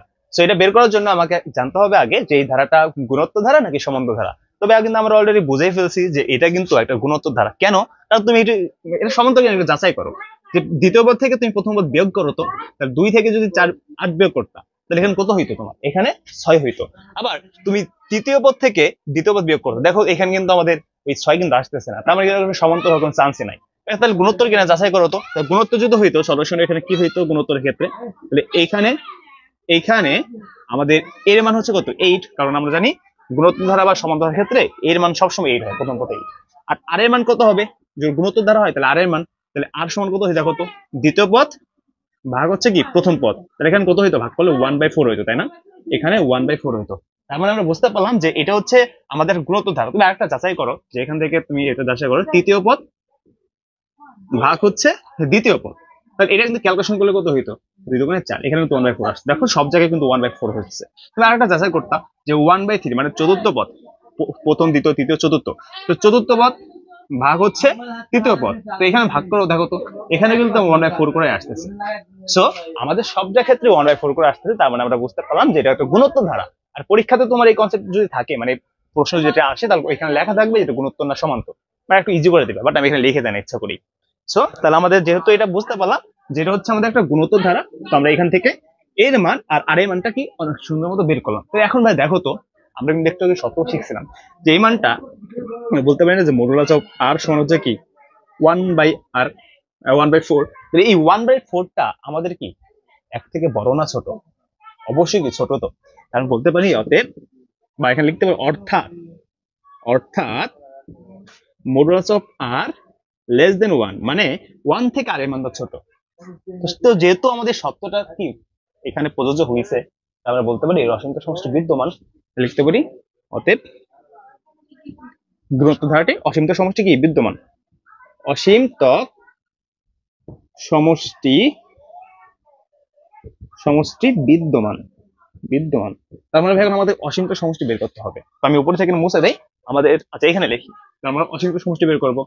So, অতএব অসীমতক সমষ্টির সূত্র কি যেন লিখে দিয়েছিলাম, অসীমতক সমষ্টি আমরা জানি এটাকে কি দ্বারা প্রকাশ করা হয়, এস ইনফিনিটি, তাই না? এস ইনফিনিটি, এস ইনফিনিটির সমান হচ্ছে এ ডিভাইডেড 1 মাইনাস আর। এখানে এর মান কত পেয়েছি, এর মান হচ্ছে 8 পেয়েছি, 8 ডিভাইডেড 1 মাইনাস আর, আর এর মান হচ্ছে কত, 1/4, 1 ডিভাইডেড 4। এখানে ক্যালকুলেশন করো, 8 ডিভাইডেড, এখান থেকে আমাদের কি 4 লসাগু যাবে, তাহলে 4 এর সাথে 1 গুণ করবা, 4 যদি লসাগু যায় তাহলে 4 এর সাথে 1 গুণ করবা, তাহলে 4 হবে, এই মাইনাস এর মাইনাস, 4 এর 4 এর কাটা, তাহলে এখানে রাখবো হচ্ছে 1। এটা পারো আসলে তোমরা। এখান থেকে কি হবে, 8 ডিভাইডেড 4 থেকে একবার 3 থেকে 3/4, তখন আমরা একটু গুণ করে দেবো, মানে এটাকে 8 আসছে আর এটা ভাগ ছিল, ভাগ যদি থাকে আমরা যদি উল্টাই দিই মানে গুণ করে দিই, তাহলে এখানে চিহ্নের পুরো মানে আমাদের ওই সংখ্যা চেঞ্জ হয়ে যাবে, নিচেরটা যাবে উপরে আর এই উপরেরটা আসবে নিচে। সো এখন হিসাব করে দেখো তোমরা কত, 4/32, তাই না? 4/32 আর হচ্ছে 3, এই হচ্ছে আমাদের, এইটার হচ্ছে অ্যান্সার। সো এই হলো অসীমতক সমষ্টি, এটা হলো অসীমতক সমষ্টি। তো ভাই আসলে তোমরা বুঝতে পারছো ম্যাথটা ইজি ম্যাথ কিন্তু, হ্যাঁ। তো আমরা এই জাতীয় আর একটা ম্যাথ দেখবো, যে এখানে তোমার বলতে পারে যে এক্স এর উপর কি শর্ত আরোপ করলে যে অসীমতক সমষ্টি বিদ্যমান কিনা, এইরকম ম্যাথ কিন্তু তোমার পরীক্ষা আসবে একটা। তো সেই ম্যাথটা আমরা এখন সমাধান করবো, চলো।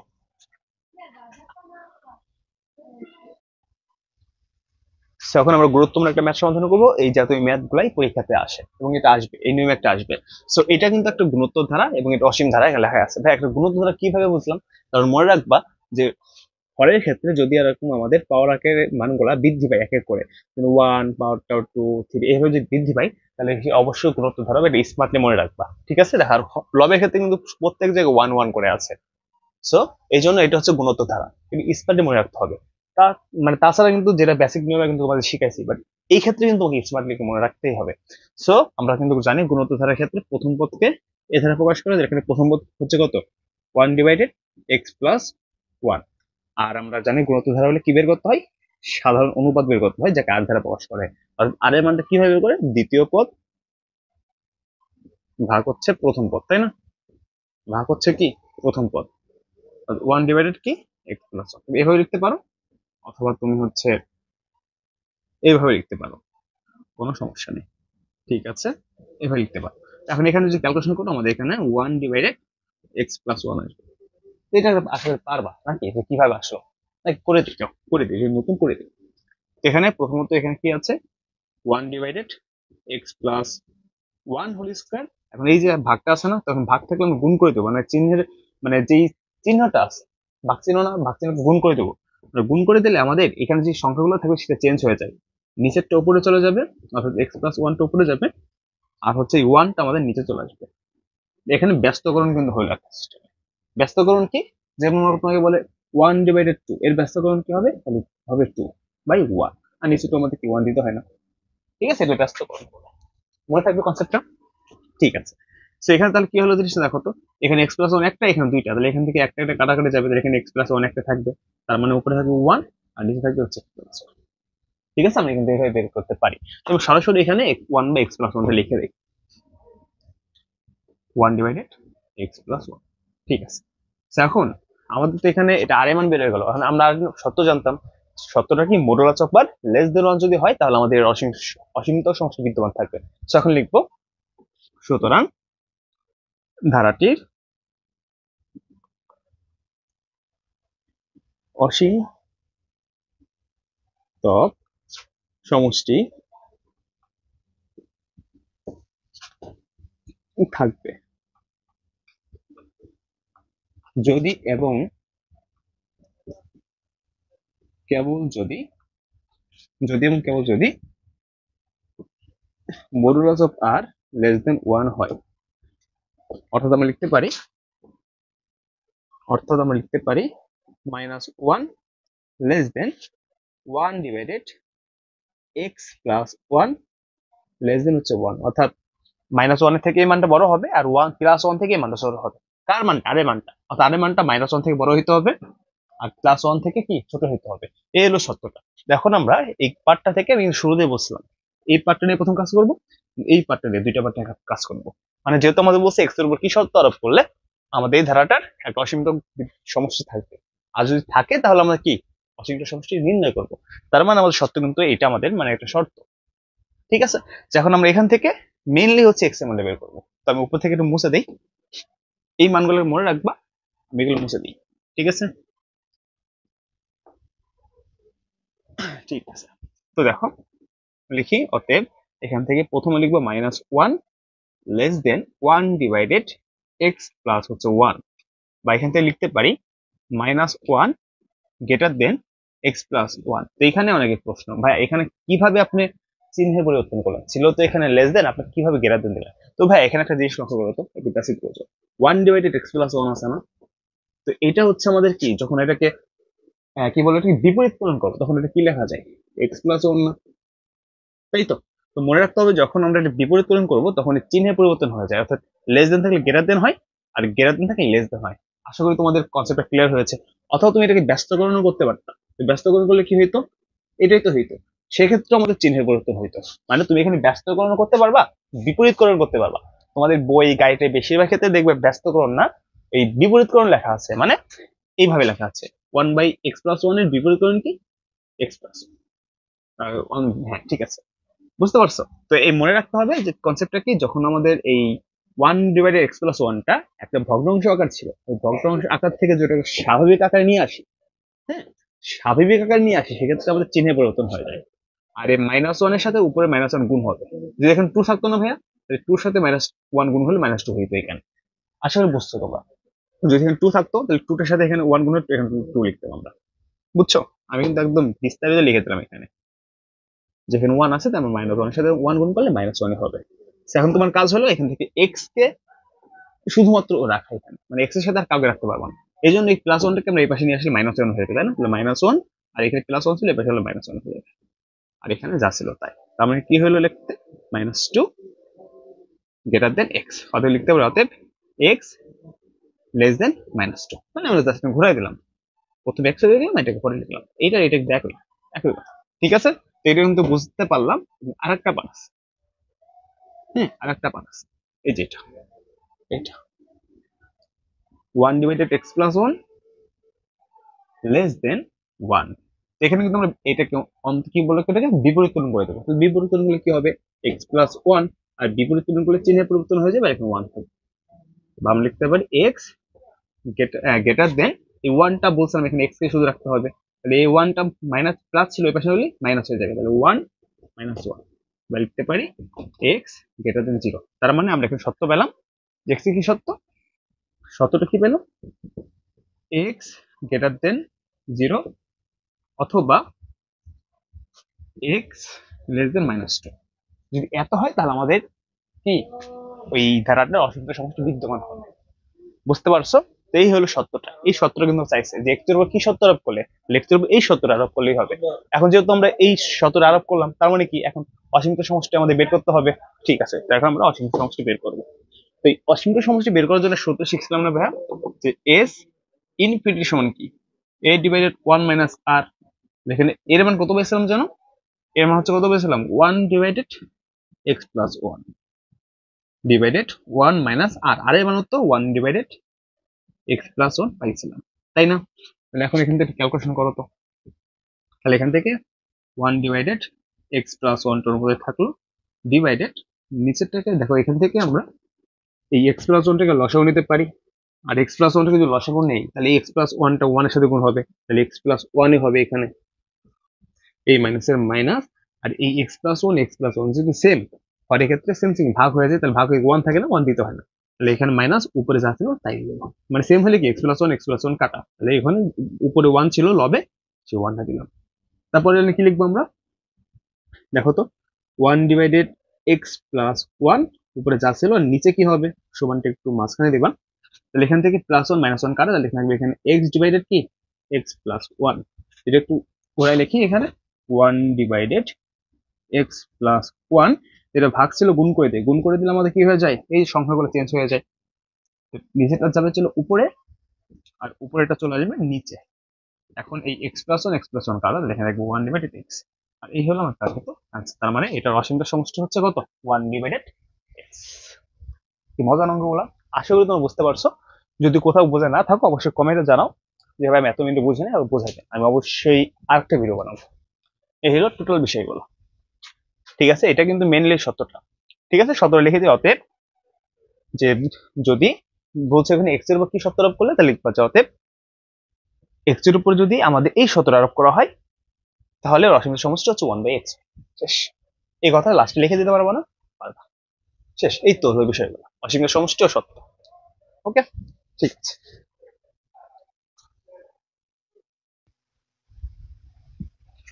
ওকে, তো আরেকটা গুরুত্বপূর্ণ কনসেপ্ট, সেটা হচ্ছে প্রথম এন সংখ্যক পদের সমষ্টি ও যোগফল নির্ণয়। তো এই কনসেপ্ট থেকে এস কিউ, সি কিউ এবং এমসি কিউ সবকিছু কমন পাবা। সো আমরা প্রথমত দেখব কিভাবে এস কিউ এবং সি কিউ এর জন্য অ্যান্সার করবা, সেই বেসিকটা আগে আমরা দেখবো। হ্যাঁ, এর পরবর্তীতে আমরা কিভাবে এমসিকিউ দেখা মতো সমাধান করবা তার শর্টকাট ট্রিক্স এখানে আমরা শিখাই দেবো তোমাদেরকে। তো যাই হোক, আমরা বেসিক থেকে শুরু করতেছি। তো যেহেতু বলছে প্রথম এই সংখ্যক পদের যোগফল বা সমষ্টি নির্ণয়, তখন তুমি কিভাবে বুঝবা যে এই অঙ্কটাই আমাদের এই কনসেপ্টে চলে আসছে। তো মনে রাখবা, যখন তুমি দেখবা কোনো ধারাতে আমাদের প্রথম পদ, মনে করো একটা এ আছে, এরপর হচ্ছে দুইটা এ, হ্যাঁ, তারপর তিনটা এ, এইভাবে যদি আমাদের শুধু একটাই করে বাড়তে থাকে, এই কনসেপ্টটা মনে রাখবা, সেটা হচ্ছে আমাদের এই কনসেপ্টটা। এবং এটা হচ্ছে একটা গুণোত্তর ধারা, কারণ তুমি এখান থেকে দেখো, এটা বিয়োগ করো, ভাগ, আমরা যে গুণোত্তর ধারা ভাগ করতে হয়, এখানে প্রথম পদ হচ্ছে এ, এবার আমরা জানি গুণোত্তর ধারাতে সাধারণ অনুবাদ বের করতে হয়, যাকে আর ধারা প্রকাশ করা হয়। তার কিভাবে বের করে, দ্বিতীয় পদ ভাগ হচ্ছে প্রথম পদ, দ্বিতীয় পদ হচ্ছে দুইটাই আর এখানে একটাই, তাহলে এখানে কি একটা কাটা যাবে, একটাই থাকবে। আবার তুমি আরেকটা যাচাই করতে পারো, ধর চতুর্থ পদ ভাগ হচ্ছে তৃতীয় পদ, তাহলে চতুর্থ পদ চারটে আছে আর তৃতীয় পদ তিনটাই আছে। তো এখানে কিন্তু দেখো এক দুই তিন, তাহলে এখানে কিন্তু একটাই থাকে। তাহলে বুঝতে পারছি সেটা একটা গুণোত্তর ধারা বা গুণোত্তর অনুক্রম। অনুক্রম বলা যাবে না, কারণ এখানে প্লাস আছে, যেটা গুণোত্তর ধারা বলতে হবে। যদি কমা থাকতো তাহলে অনুক্রম বলতাম। এই কনসেপ্ট আমরা জানি অলরেডি। তো যাই হোক, যখন মনে করো, এটা তো আমাদের এইভাবে তো পরীক্ষা আসবে না, আমাদের প্রশ্ন তো আসবে ম্যাথ আকারে। হ্যাঁ, তোমার ম্যাথ এইভাবে থাকতে পারে যে তোমার two plus two two plus তিনটা টু, হ্যাঁ, এইভাবে আমাদের এন সংখ্যক পদে থাকতে পারে, এবং বলতে পারে যে প্রথম এন সংখ্যক পদের যোগফল ও সমষ্টি নির্ণয় করো। এইভাবে প্রশ্নগুলো আসবে। সো মাথায় রাখবা, যদি প্রশ্ন দেখো যে এইরকম আকার আসতেছে বা এরকম রিপিট হইতেছে, যে প্রথমে একটা টু, তারপর দুইটা টু, তিনটা টু, বা একটা পাঁচ, দুইটা পাঁচ, তিনটা পাঁচ, এইভাবে রিপিট হইতেছে, তাহলে বুঝতে হবে যে এটা একটা গুণোত্তর ধারা, এবং এটার প্রথম এন সংখ্যক পদের সমষ্টি আমরা এখন যে নিয়মটা শিখাবো সেই নিয়মের পরীক্ষা লিখবা। ঠিক আছে, তারপরে একটা ম্যাথ সমাধান করবো। আর এই ম্যাথের সমাধান করার জন্য আমাদের কিন্তু একটা সূত্র জানতে হবে। তোমরা এটা জানো, গুণোত্তর ধারা সমষ্টি নির্ণয়ের সূত্র দুইটা ছিল, একটা হচ্ছে আর থেকে বড় আর আর থেকে ছোট। তোমার হচ্ছে কি, এই সমষ্টি নির্ণয়ের সূত্র, এটা ছিল একটা n to r to the power n minus one, অর্থাৎ আর মাইনাস ওয়ান। এটা হচ্ছে তোমার কি, আর থেকে যখন মানে একের মান, আরের মানটা এক থেকে বড় হবে, এটা সূত্র। আর একটা সূত্র এটা মতোই, যখন আমাদের কি n to one minus r to the power n divided r, sorry, one minus r, অর্থাৎ এটা যখন কি হবে আর লেস দেন ওয়ান, অর্থাৎ আর এর থেকে ওয়ান এর থেকে যখন আর এর মানটা ছোট হবে তখন এই সূত্র, আর ওয়ান এর থেকে যখন আর এর মানটা বড় হবে তখন এই সূত্র। এই দুটো সূত্র তোমরা অলরেডি জানো, বাট আমাদের আবারও বলে দিলাম, এই সূত্র দুইটা আমাদের এই কনসেপ্টটা থেকে কাজে লাগবে। ঠিক আছে, তো আমরা অঙ্কটা শুরু করতেছি, আমরা একটা ম্যাথ করবো, তাহলে তোমরা প্রপারলি ক্লিয়ার হয়ে যাবে। ওকে, তো আমাকে এই অঙ্কটা দিল পরীক্ষাতে, মনে করো সাপোজ, তো এখানে সাতের জায়গায় ছয় থাকতে পারে, নয় থাকতে পারে, 11 যা থাকুক না কেন, যদি আমাদের এমন একটা ধারা থাকে তাহলে বুঝতে হবে এই নিয়ম।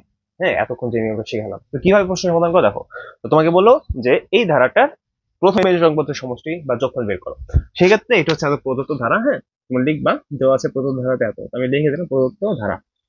সো এটা প্রদত্ত ধারা। তো এখন লিখতে হবে, ধরি বা মনে করি প্রদত্ত ধারার প্রদত্ত ধারার প্রথম এন সংখ্যক পদের সমষ্টি, প্রথম এন সংখ্যক পদের সমষ্টি বা যোগফল তুমি যাই দাও না কেন হবে, সমষ্টি হচ্ছে এস এন। আমরা কিন্তু সবাই জানি যে এস এন হচ্ছে গুণোত্তর ধারার ক্ষেত্রে সমষ্টি বোঝায়। এক্ষেত্রে এই কথা লেখা নিবা, মনে করি প্রদত্ত ধারার প্রথম এন সংখ্যক পদের সমষ্টি হচ্ছে এস এন। এখন লিখবা, অতএব এস এন সমান হচ্ছে আমাদের এইটা না, 7 plus 7 plus 7 7 7 plus dot dot dot dot plus n তম পথ পর্যন্ত। ওকে, সো এতটুকু ক্লিয়ার। এখন কি করব, এখন আমাদের এই যে যে 7 আছে না, 7 প্লাস 7 7 প্লাস 7 7 এরকম প্রত্যেকটা অঙ্কের ক্ষেত্রে মনে রাখবা। এখন আমাদের এই লাইনটা পর করতে হবে কি, এখানে যে মানটা থাকবে সেই মানকে 7, মানে এখানে 7 যেহেতু আছে, তো যে মান থাকবে তাকে 9 দ্বারা ভাগ করে দেবা। আর 9 দ্বারা ভাগ করলে এই প্রত্যেকটা 7 এর জায়গায় 9 চলে আসবে অটোমেটিক্যালি। ঠিক আছে, এই কথা জাস্ট মনে রাখো তোমরা। ওকে ভাইয়া, এই কথা তোমরা মনে রাখবে। এখন তোমরা বলতে পারো ভাই কেন আপনি 9 দিয়ে ভাগ করলেন? হ্যাঁ, এই প্রশ্নটা সবাই করবা যে কেন আপনি 9 দ্বারা ভাগ করলেন। আপনি তো অন্য কোনো মান দ্বারা ভাগ করতে পারতেন, এখানে ফার্স্ট ব্র্যাকেট দিলে এখানে ফার্স্ট ব্র্যাকেট দিতে হবে। সো দেখো যে এখান থেকে যদি আমরা 9 দ্বারা ভাগ না করতাম তাহলে আমাদের কোনো ধারা গঠন হইতো না ভাইয়া, কোনো ধারা গঠন হইতো না। দেখো আমরা যদি এখন এখানে 9 দ্বারা ভাগ করলাম, আমরা যদি পরবর্তী লাইনে দেখো 7/9, আমি যদি এই ধারা গঠন করার জন্য এখান থেকে যদি আমি তোমার এখানে সেকেন্ড ব্র্যাকেট দিবা, তখন 10 থেকে যদি একবার দিতাম, দেখো আমাদের কিন্তু 9 হচ্ছে। আবার এখান থেকে যখন আমি 1000 থেকে 100 থেকে যদি আমি একবার দিতাম, তখন আমাদের 99 হচ্ছে। প্লাস আবার যদি আমি পরেরটাই 1000 থেকে তোমার একবার দিতাম, তাহলে দেখো আমাদের 999 হচ্ছে। সো এইভাবে যদি আমাদের কি এন সংখ্যা পর্যন্ত যাচ্ছে না, এন তম পথ পর্যন্ত কিন্তু যাচ্ছে। এখানে সেকেন্ড ব্র্যাকেট আটকে দাও, এটা সেকেন্ড ব্র্যাকেট হবে, জাস্ট আমাদের কাছে দরকার নেই। দেখো ভাইয়া এইভাবে তো হচ্ছে আমাদের। সো তুমি যদি এখানে 9 এর পরিবর্তে মনে করো এখানে অন্য মান দিতা, সাপোজ তুমি 8 দিতা, 8 দিতা, তখন তো 8 দিলে কি হতো আমি জাস্ট দেখাচ্ছি তোমাদের। যদি এখানে তুমি মনে করো 8 দিতা, এখানে 8 দ্বারা ভাগ করতা, তাহলে এখানে 8 হইতো সব জায়গায়, আর এখানে যাকে দ্বারা ভাগ করবে সেখানে এগুলো হবে। এক কথায় ক্লিয়ার। তো মনে করো 8 দিতা, আমি একটু দেখাচ্ছি। মনে করো 7/8, এখানে কি হতো 8 প্লাস 8 8 প্লাস 8 8 8 এভাবে হইতো। তার পরবর্তী লাইন কি দেখো তো, আমাদের ধারা গঠন করতে হবে। এখন এখন তুমি এখন 8, এখন 8 এখান থেকে কিভাবে বানাইতে দেখো তো, যে তোমার এখানে যেমন 10 থেকে এক বাদ 9 হয়েছে, তাই না? এখন তুমি কি এখান থেকে তোমার 10 থেকে 2 বাদ দাও, তাহলে এটা 8 হয়েছে, মানলাম। তাহলে আবার এখন কি তোমার হচ্ছে পরবর্তীতে এখানে কত আছে দেখো তো, 10-এর ডাবল, মনে করো 10-এর ডাবল এখানে 100 নিয়েছিলাম, তো 10-এর ডাবল কত, 100। 100 নিলে যদি এখন 2 বাদ দাও বা এখানে 1 বাদ দাও, দেখো এখানে 1 বাদ দাও, দেখো তো আমাদের মিলতেছে কিনা, বা 2 বাদ দাও, দেখো মিলতেছে কিনা। 100 থেকে 98 হয়, বাট এখানে কিন্তু 98 হবে, 100 কিন্তু কখনোই সম্ভব না। সো এই জন্য আমরা বুঝতে পারলাম যে আমাদের এই জিনিসগুলোর ক্ষেত্রে, বেসিক্যালি এই অঙ্কগুলোর ক্ষেত্রে একমাত্র 9 দ্বারা ভাগ করতে হবে, যাকে আমরা ভাগ করলে আবার প্রতি ক্ষেত্রে এখান থেকে কত, আমাদের 9 দ্বারা ভাগ করলে যে প্রতি ক্ষেত্রে হচ্ছে আমাদের এই মানটা একটা ধারার মধ্যে গঠন হয়। দেখো প্রত্যেক জায়গায় 10, 10-এর ডাবল হচ্ছে 100, 103 ডাবল হচ্ছে 1000, আবার এখানে কিন্তু 1 1 1 করে আসতেছে, দেখো একটা ধারার মতো কিন্তু গঠন হয়ে গেছে। সো তোমরা মনে রাখবা যে আমাদের প্রত্যেকটা জিনিসের ক্ষেত্রে এই নিয়ম, যতগুলো অঙ্ক আছে, যত অঙ্ক আছে এই নিয়মে প্রত্যেকটা অঙ্কের ক্ষেত্রে মনে রাখবা 9 দ্বারা ভাগ করবা, 9 দ্বারা ভাগ করে 9 দিবা, পরবর্তীতে জাস্ট 9 বানাবা। পর তৃতীয় লাইনে কি করবে, 9 বানাবা, যে 10 থেকে একবার 9 হয়, 100 থেকে এক বাদে 99 হয়, 81 থেকে এক বাদে কত হয়, 999 হয়। এইভাবে জাস্ট আমাদের লিখবা। তো পরবর্তী লাইনে কি হবে দেখো, 7/9 সেকেন্ড ব্র্যাকেট। এখন দেখো আমরা এখান থেকে একটা কাজ করব, কি কাজ করব, যে 10, 100 এবং 1000 এইগুলোকে আলাদা করবো, আর 1 1 গুলোকে আলাদা করবো। তাহলে এখান থেকে আমরা 10 লিখতে পারি, 10 এর উপর 1 দিতে পারো, কোনো সমস্যা নাই। এবার প্লাস এখান থেকে দিতে পারো পরবর্তী। দেখো 100 আছে না, তো আমরা জানি 100 মানে কি 10-এর স্কোয়ারই তো, 10-এর স্কোয়ার কি 100 না? তৃতীয়ত কি হয়, 10 কিউব দিতেই তো পারি। এখানে 1 দিলেও হবে, না দিলেও হবে, ইচ্ছা, দিলেও ভুল নাই, না দিলেও ভুল নাই। ওকে, এই পর্যন্ত কিন্তু আমরা দিয়ে দেখতে পারি যে প্লাস ডট ডট কি 10 টু দি পাওয়ার n, এই পর্যন্তই তো আমাদের এটা হয়, তাই না? দেখো 10 টু দি পাওয়ার 3, তাহলে এইভাবে কি n পর্যন্ত যাবে না, এই 10 টু দি পাওয়ার n দিয়ে দিলাম আমরা, কোনো সমস্যা আছে? বুঝতে পারছো? ওকে, এরপর দেখো আমরা এখান থেকে দেখো -1 -1 -1 আছে, সো এখানে একটা মাইনাস দিলাম, এখানে মাইনাস দিলাম, আর এখানে লিখবো 1 + 1 + 1। বুঝছো, যেখানে আমরা মাইনাস কমন নিলাম, আর এই 1 গুলো কিন্তু মাইনাস ছিল, এই 1 গুলো কিন্তু মাইনাস ছিল, এই জন্য একটা মাইনাস দিলাম, আর ভিতরে প্লাস দিলাম। তাহলে এখন কি হলো, হিসাব করলে মাইনাসের সাথে 1 গুণ করলে কি, মাইনাসের 1 করলে -1, মাইনাসের সাথে গুণ করলে -1, সবগুলো -1 হয়ে গেল। সো এটা কিন্তু আমাদের প্লাস কি ডট ডট ডট প্লাস হচ্ছে, এখানে প্লাস হবে কিন্তু প্লাস n তম পথ পর্যন্ত। তো এদিকে দেখা যাচ্ছে কিনা জানি না, ওকে দেখা যাচ্ছে। ওকে, বুঝতে পারছো আশা করি। ওকে, এখানে একটা দিও n তম পথ পর্যন্ত, এই কথাটা লিখে দিও। যাই হোক, তো পরবর্তী লাইনে একটু দেখো, যেখানে 7/9 আছে না, এখন আমাদের একটা জিনিস লক্ষ্য করো, এই জায়গাটা প্রত্যেক জায়গায় দেখো তো আমাদের কিন্তু এখানে 10 10 স্কোয়ার 10 প্রত্যেক 10 করে আছে। সো এখান থেকে আমরা বলতে পারি এটা গুণোত্তর অনুক্রম বা sorry, গুণোত্তর ধারা। গুণোত্তর ধারা, এই গুণোত্তর ধারার ক্ষেত্রে একটা ধারার ক্ষেত্রে দেখো এখানে প্রথম পদ কত, 10 না? এর প্রথম পদ 10, আমি একটু সাইড নোট দিই, দেখো এখানে a সমান হচ্ছে 10। আর গুণোত্তর ধারার ক্ষেত্রে আমরা কি বের করতে হয়, সাধারণ অনুপাত বের করতে হয়। আর অনুপাত আমরা বের করবো কিভাবে, দ্বিতীয় পদ ভাগ হচ্ছে প্রথম পদ। তো দ্বিতীয় পদ কত, 100। 10 মানে 100, 100 10 দিয়ে ভাগ করলে কত হয়, 10 তো হবে। দেখো আমাদের কিন্তু সাধারণ অনুপাত 10, এবং যা কিন্তু আমাদের 1 থেকে বড়। আর 1 থেকে যদি বড় হয়, আমরা সূত্র জানতাম না, এই সূত্রটা ওই একটু আগে লিখে দিলাম তোমাদের, r⁴n ইনটু r⁻−1 ডিভাইডেড কি r−1। দ্যাটস মিন আমরা এখানে এই সূত্রটা ইউজ করবো, যেখানে আমাদের এর মান হচ্ছে 10, আর এর মান হচ্ছে 10, আর n এর মান তো আমরা জানি না, কারণ n সংখ্যক পদ বলছে আমাদের n এর মান অনির্দিষ্ট থাকবে, n পর্যন্ত থাকবে। তাহলে আমরা এখানে বলতেই পারি 10 ইন্টু 10⁻⁻ হচ্ছে n−1 ডিভাইডেড হচ্ছে কি 10−1। এই তো। আর আরেকটা কথা মনে রাখবা, তো আমি এখানে সেকেন্ড ব্র্যাকেট অ্যাডজাস্ট করে দিব। এখন এই মাইনাসটা দিলাম, ঠিক আছে, বা আমি মাইনাসটা এখানে ক্লোজ করে আমি বাইরে দিই, ঠিক আছে। মাইনাস, এই যে দেখো 1+1+1 n তম পদ পর্যন্ত আছে না, মনে রাখবা n সংখ্যক 1 এর সমষ্টি সবসময় n হবে। হ্যাঁ, n সংখ্যক 1 এর সমষ্টি সবসময় n হয়। তার মানে আমরা এই টোটাল টুকের পরিবর্তে এখানে জাস্ট একটা n লিখতে পারি। এতটুকু তো আশা করি তোমরা বুঝতে পারছো যে ভাই এখানে n কেন লিখলাম। n সংখ্যক 1 এর সমষ্টি n, আর পিছনে কথাটা জাস্ট মুখস্থ করবা, n সংখ্যক 1 এর সমষ্টি n। ঠিক আছে, ওকে, ডান। এখন জাস্ট তোমার পালা, গুণ করে দেবো, আর কোনো কাজ নাই। এখন জাস্ট গুণ করে দেবো। তো আমি একটু উপর থেকে মুছবো, ওকে। তুমি একটু মুছে এখানে এখন হয়ে যাবে। তো দেখো, তাহলে এখানে জিনিসটা কি হবে, 7 এর সাথে তুমি 10 গুণ করবা, তাহলে 7 10 কে 70 ডিভাইডেড এখানে কি থাকবে, 10 থেকে যদি তোমার 1 চলে যাবে 9 থেকে, তাহলে 9 আর 9 গুণ করলে 9 9 81। এই তো। আর এখানে থাকবে হচ্ছে তোমার 10⁻n−1, আর এই মাইনাস আছে, দেখো মাইনাস। আর আমাদের এই যে এটা কিন্তু তোমার ওর সাথে গুণ হবে কিন্তু exactly, ঠিক আছে। 7 আর n গুণ করলে 7n না ডিভাইডেড, নিচে তো এখানে মনে 1 আছে, তাই 9 1 এর সাথে গুণ হয়, তাহলে কি 9 হবে। আর এটা কিন্তু আমাদের এই প্রশ্নের উত্তর। ঠিক আছে, বুঝতে পারছো আশা করি সবাই। আচ্ছা, এই সেম মেথড যদি এমসিকিউতে আসে, তখন কি আমরা ওই আগের বেসিক টিপে করব, ওই প্রথমে আমরা 9 দ্বারা ভাগ করতাম, তারপরে 10 মার্কস এভাবে করব? একদমই না। তো এই ম্যাথগুলো যদি এমসিকিউতে আসে, মনে রাখবা একটা শর্টকাট সূত্র আছে, মানে হ্যাঁ, একটা শর্টকাট সূত্র আছে। সেই সূত্রটা হচ্ছে এরকম, যে এটা তো আমরা জানি যে প্রথমে a প্লাস ট্রিপল এ, তাই না? এইভাবে যদি থাকে এর সংখ্যক বার, অর্থাৎ প্রথমে এর সংখ্যক বার যদি আমাকে সমষ্টি বা যখন বের করতে বলে, তখন সূত্র মনে রাখবা a গুণ 10 ডিভাইডেড হচ্ছে 81 ব্র্যাকেট 10⁻n−1, আর এখানে হচ্ছে মাইনাস, এইদিকে দেখা যাচ্ছে না মেবি, তাহলে মাইনাস এদিকে লিখি মাইনাস an ডিভাইডেড হচ্ছে 9। এই সূত্র জাস্ট মনে রাখবা। তাহলে এই সূত্র মতো আমরা এখন জাস্ট মানটা বসাবো। এখানে এর মান হচ্ছে প্রথম পদ, তাহলে প্রথম পদ কি 7। তাহলে আমরা এখন সমাধানটা করি। তাহলে এর মান 7, আর 7 আর 10 গুণ করলে 7 10 70 ডিভাইডেড হচ্ছে 81, আর এখানে যা ছিল তাই, মাইনাস এর মান কত 7, 7n ডিভাইডেড হচ্ছে 9। দেখো আমাদের কিন্তু ওই বেসিক লেভেল যখন করছিলাম তখন কিন্তু এই সমাধানটা কিন্তু আসছিল। এখন যদি এখানে তোমার আরেকটা ম্যাথ ছিল যে 5+5 5+5 যদি এইভাবে থাকতো, সেম কাহিনী কিন্তু। যদি এটা থাকতো তখন কি হতো আমাদের আনসার, তাহলে এখানে 5 হইতো, এই 5 10 50 81, আর এখানে 10⁻n−1 আর -5n ডিভাইড 9। সো তুমি যাই থাকো না কেন, যেখানে 6 থাকো, 60/81, আর বাকিটা আছে এখানে 6 হইতো। এই হলো আমাদের মানে শর্টকাট গুলা। তো একটা কথা তোমাদেরকে বলে রাখা ভালো, আমাদের উচ্চতর গণিত এবং হচ্ছে সাধারণ গণিতের উপরে এমসিকিউ, ক্যালকুলেটর হ্যাক্স এবং বেসিক, হ্যাঁ, একটা কোর্স অলরেডি শুরু হয়েছে, তোমরা ভর্তি হয়ে যাও ওই কোর্সে। হ্যাঁ, মানে ডিউরেশন হচ্ছে 1 মাস।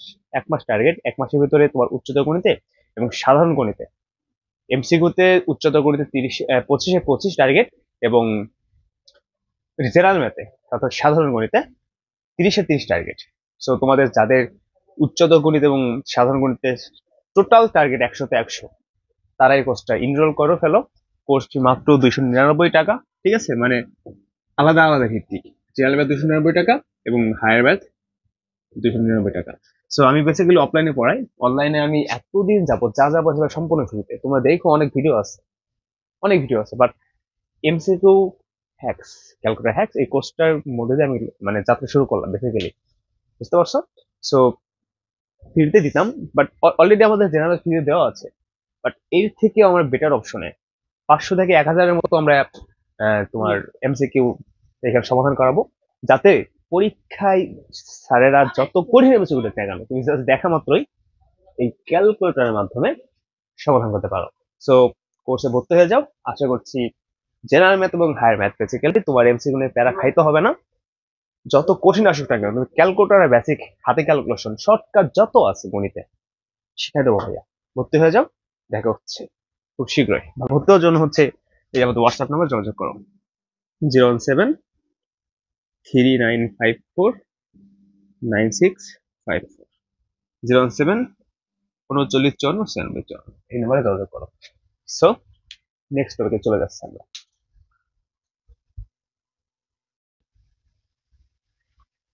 তো এখন আমরা এই উচ্চতর গণিতের এই অধ্যায়ের লাস্ট কনসেপ্ট, সেটা হচ্ছে পৌনঃপুনিক দশমিক থেকে মধ্যদীয় ভগ্নাংশের প্রকাশ।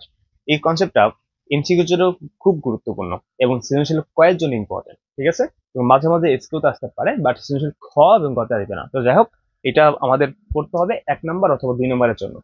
ওকে, যাই হোক, তো আমরা দুইভাবে শিখাবো এই মানে অঙ্কগুলা তুমি ক্যালকুলেটর দ্বারা কয়েক সেকেন্ডে সমাধান করতে পারো। কয়েক সেকেন্ড, 5 সেকেন্ড ধরে রাখবে, 5 সেকেন্ডে সমাধান করতে পারো। বাট আমাদের যেহেতু শিখতে হবে সৃজনশীল অথবা সংক্ষিপ্ত প্রশ্নের জন্য, এই জন্য আগে বেসিকটা শিখতে হবে, এরপরে আমি আবার ক্যালকুলেটর হ্যাক শিখাবো। এটা এখনই শিখে দেবো, ব্যাপার না। তো যাই হোক, আমরা এখান থেকে ক নম্বরে দেখবো। আর সব বলে রাখি, এই প্রশ্নগুলা তোমাদের হচ্ছে যারা জেনারেল ম্যাথের প্রথম অধ্যায় করেছো, সাধারণ গণিতের প্রথম অধ্যায় বাস্তব সংখ্যা, ওই বাস্তব সংখ্যাতে এই অঙ্কগুলো অনেক আছে। বাট ওই বাস্তব সংখ্যাতে আমরা যেভাবে করছি ওইভাবে না, আমরা এই উচ্চতর গণিত করবো না, আমাদের এখানে আরেকভাবে করতে হবে। যেহেতু এটা অসীম ধারা, হ্যাঁ অসীম গুণোত্তর ধারা, তাই এখানে অন্যভাবে করতে হবে। আর ওইটা আমাদের মানে ওইটা আর আলাদা নিয়ম করছি, এটা আলাদা নিয়ম করবো, বাট অ্যান্সার কিন্তু একই আসবে। অ্যান্সার একই আসবে, আমরা অত পেঁচাবো না, আমরা হায়ার ম্যাথের নিয়মে করবো। তো মনে করো আমাদের এই যে একটা দুইটা প্রশ্ন দেওয়া আছে, তো এখানে পৌনঃপুনিক কথা বলছে। পৌনঃপুনিক মানে এই যে এখানে দুইটা খোলা দেখতেছো না, এটা হলো পৌনঃপুনিক আর এটা দশমিক। সো এটা পৌনঃপুনিক দশমিক, কিন্তু এটা পৌনঃপুনিক দশমিক। সো এই যে দুইটারও পৌনঃপুনিক আছে, এটা মানেটা হচ্ছে, এই মানেটা হচ্ছে 0.2 এর উপর আমাদের পৌনঃপুনিক আছে, 7 এর উপর পৌনঃপুনিক আছে, মানে এই 2 আর 7টা বারবার রিপিট হইতো, হ্যাঁ বারবার রিপিট হচ্ছে, বারবার রিপিট হচ্ছে, বারবার এইভাবে বারবার। তাই বারবার না দিয়ে আমাদের সংক্ষিপ্ত ভাবে বানানোর জন্য 2 এর উপর একটা পৌনঃপুনিক দিছে এবং 7 এর উপর পৌনঃপুনিক দিছে। এই হলো কথাটা, অর্থাৎ এটার মানে হচ্ছে এটা, এটার মানে হচ্ছে এটা। অর্থাৎ পৌনঃপুনিক মানে কি, মনে করো এই দুইটা মান বারবার ছিল, বারবার পুনরাবৃত্তি হয়েছিল, দেখো পুনরাবৃত্তি হচ্ছিল। এই পুনরাবৃত্তি বারবার না লিখে আমরা জাস্ট সংক্ষেপে দুইটা ফুটা দিয়ে কাজ করছি। এটা মানেও যা, এটা মানেও যা। বুঝতে পারছো? ওকে, এখন আমাদের যেহেতু এটা একটা মূলদীয় ভগ্নাংশ ধারায় প্রকাশ করতে হবে, অসীম ধারা, তো আমরা এটা ধারায় এটা প্রকাশ করবো কিভাবে দেখো। তো প্রথম এটা কি আছে, 0.27 নিতে, প্রথমটা আছে 0.27। এখন একটা প্লাস দাও, যেহেতু ধারা গঠন করবো প্লাস দিছ। এখন মনে রাখবা এই সমস্ত প্রত্যেকটা অঙ্কের ক্ষেত্রে আমাদের এই যে এইখানে যা থাকবে না, এখানে কি আছে 0.0, 0 পয়েন্ট। এখন পয়েন্টের পর কয়টা সংখ্যা, দুইটা সংখ্যা না, তো দুইটা জিরো দিবা, দুইটা জিরো দিছো। এরপর সংখ্যা কয়টা আছে, দুইটা, এই দুইটা লিখবা। একইভাবে আবার এখানে দেখো, এখানে কয়টা লিখছি, 0 পয়েন্ট, পয়েন্টের পর কয়টা, 4টা সংখ্যা আছে, তো 4টা জিরো দিবা, 4টা জিরো। কয়টা সংখ্যা আছে, দুইটা সংখ্যা, মানে ডিরেক্টলি দুটো সংখ্যা। এইভাবে আমাদের কথা করতে হবে। অর্থাৎ আবারও বলি, প্রথমত এখানে যা থাকবে সেটা লিখবা, জাস্ট 15 মিনিট দিবা না। ওকে, এরপরে এইখানে দশমিকের পরে যে কয়টা সংখ্যা থাকবে সেই কয়টা শূন্য দিবা এবং ওই দুইটা সংখ্যা লিখবা। দেখো প্রথম 0 পয়েন্ট দিছি, এরপর পয়েন্টের পর দুইটা সংখ্যা ছিল, দুইটা জিরো দিছি এবং দুইটা সংখ্যা লিখতে হবে। সেম ভাবে 0 পয়েন্ট দিছি, এরপর পয়েন্ট দেওয়ার পর এখানে 4টা সংখ্যা ছিল, 4টা জিরো দিছি এবং দুইটা সংখ্যা লিখতে হবে। ঠিক একই ভাবে আমরা এটা কি লিখবো বলতো, 0 পয়েন্ট দেখো 1 2 3 4 5 6টা আছে, 6টা জিরো দিব, 1 2 3 4 5 6টা জিরো, আর এখানে 2 7 লিখতে হবে। তো এইভাবে আমাদের চলতে থাকবে। আশা করি তোমরা এটা বুঝতে পারছো। এখন কিন্তু একটা ধারা ঘটনা আছে, দেখো আমরা বলতে পারি এটা কিন্তু একটা অসীমিত গুণোত্তর ধারা। হ্যাঁ লিখে দিব, ইহা একটি অসীম গুণোত্তর ধারা, ইহা একটি অসীম গুণোত্তর ধারা।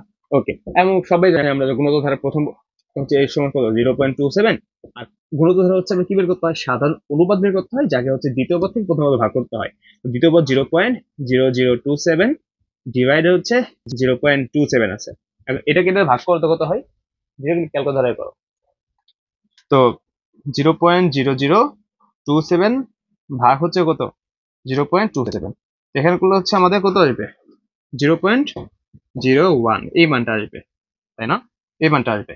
বা তুমি যখন ক্যালকুলেটার মধ্যে করে এবার এইভাবে লেখা যায় এটাকে 1/100। আমি এটা লিখতেছি না, এবার এটা একই কথা, আমরা এইভাবে লিখতেছি। বুঝতে পারছো? তো এখন আমরা এটা বুঝতে পারলাম, বাট আমাদের এটা হচ্ছে মূলদের ভগ্নাংশ প্রকাশ করার জন্য আমাদের একটা সূত্র আছে।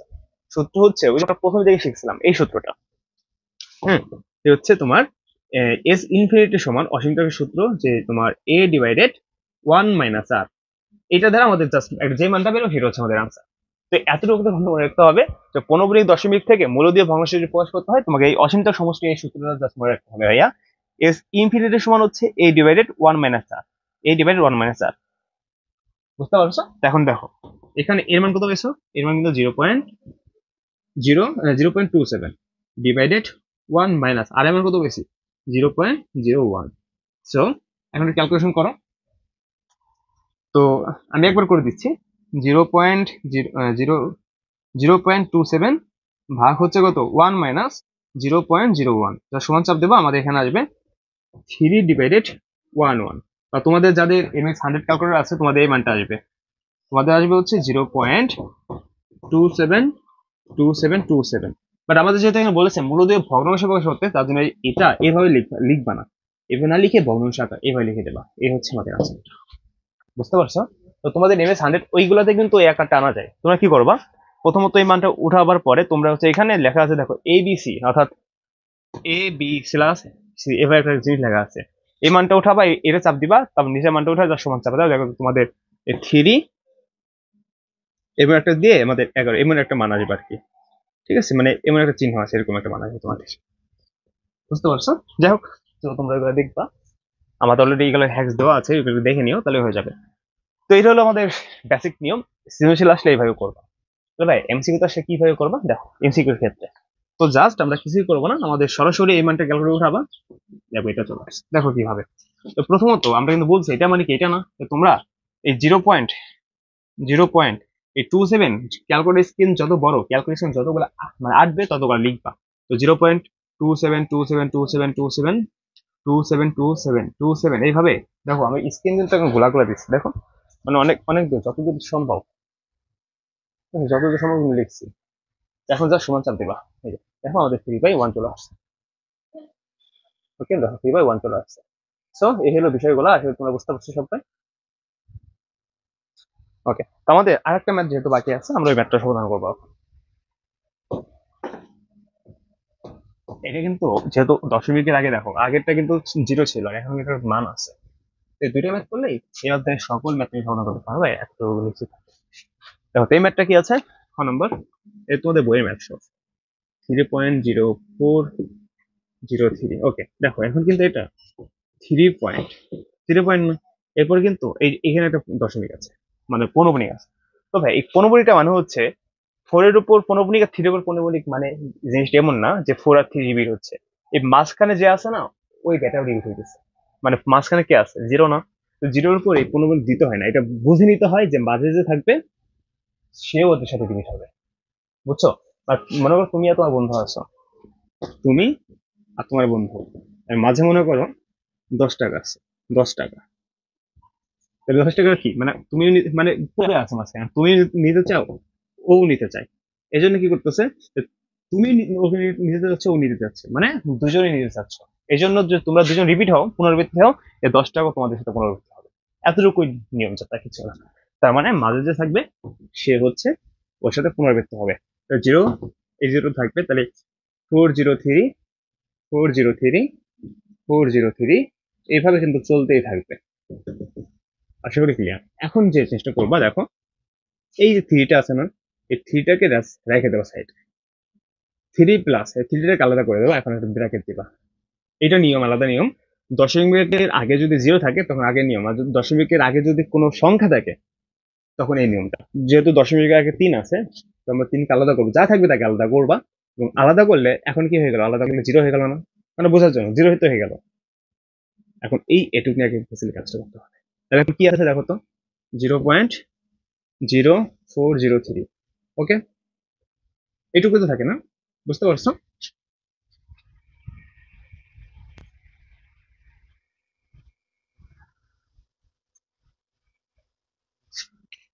এবার কি করবো, প্লাস এরকম 0 পয়েন্ট, এখন পয়েন্টের পরে কয়টা সংখ্যা আছে? 4টা সংখ্যা, তো 4টা দিয়ে দেবো এখন আগের নিয়ম অনুসারে। 4টা সংখ্যা 0 দিয়ে এখন কয়টা এখানে কি আছে? 403, 403 আবার প্লাস। এবার দেখো তো যে আমাদের এখানে পয়েন্ট দেবা। আচ্ছা আমি এদিকে লিখি, পয়েন্ট দেওয়ার পরে এখানে কয়টা সংখ্যা আছে? 1 2 3 4 5 6 7টা আছে, 7টা দিয়ে দেবো। 3 4 5 6 7টা, আর সংখ্যা আছে 3টা, 0403 শেষ। এইভাবে দিয়ে আমাদের জাস্ট অনেকবার চলতে থাকবে, আর দিলাম না। ওকে, শেষ। তো এখন এটা ইহাও কি একটা অসীমগত ধারা, ইহাও একটা অসীমগত ধারা রেখে নিও, যার প্রথম পদ হচ্ছে 0.0403, আর সাধারণ অনুপাত হচ্ছে এটা দ্বারা এটা ভাগ করবা। দ্বিতীয় পদ, এত শুনতে ভালো লাগে বাবা, ডিভাইড হচ্ছে প্রথম পদ, এটা ভাগ করলে কত হয়? দেখো তো। এটা ভাগ করলে কত হয়? দ্বিতীয় পদ ভাগ প্রথম পদ। আচ্ছা, তো 0.0000403 ভাগ হচ্ছে কত? 0.0403, এটা সমান চাপ দাও, এখানে আসবে হচ্ছে কত? 1 ডিভাইডেড হচ্ছে কত? 1000, এই মানটা আমাদের আসলো।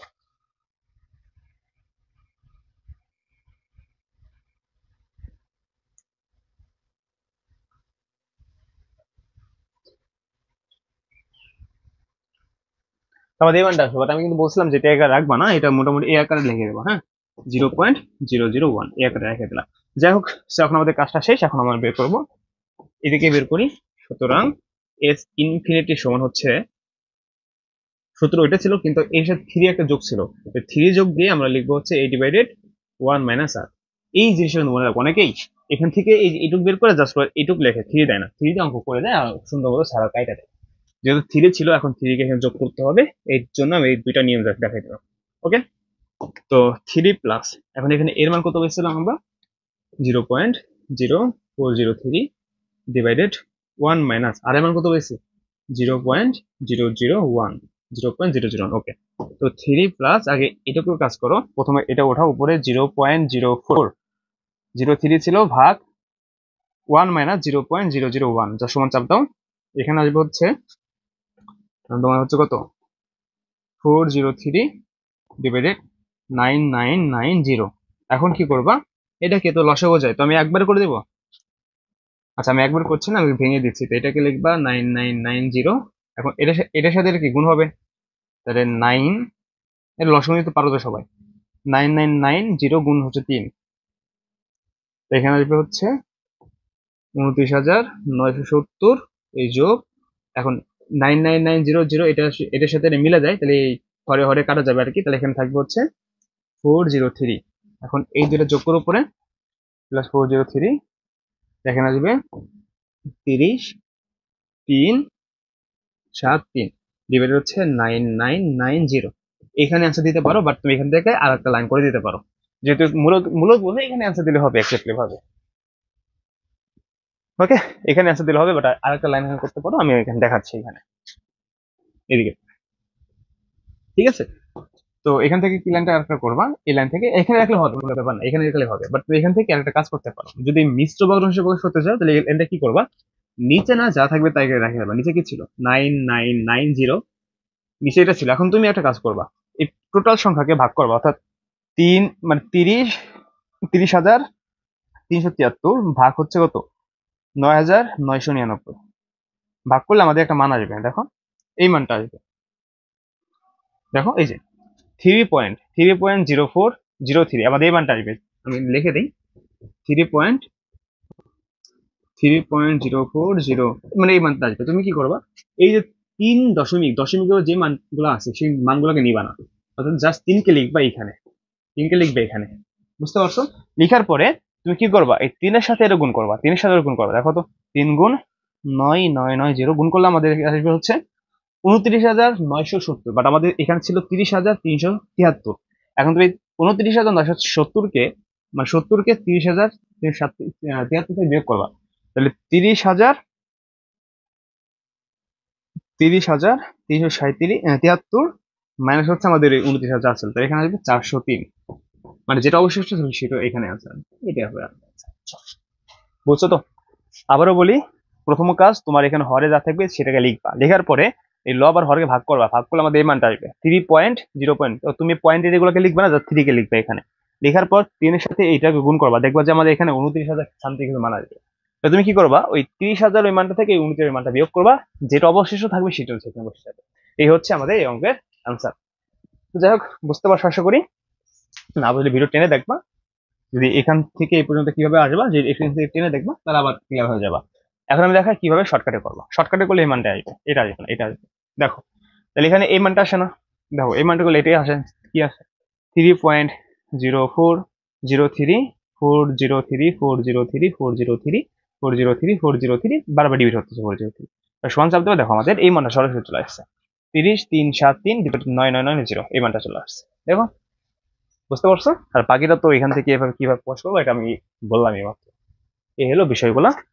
সো আমাদের এটার মাধ্যমে কিন্তু আমাদের পৌনঃপুনিক দশমিক মূলত ভগ্নাংশের প্রকাশ যাবতীয় সব কেস শেষ হয়ে গেল।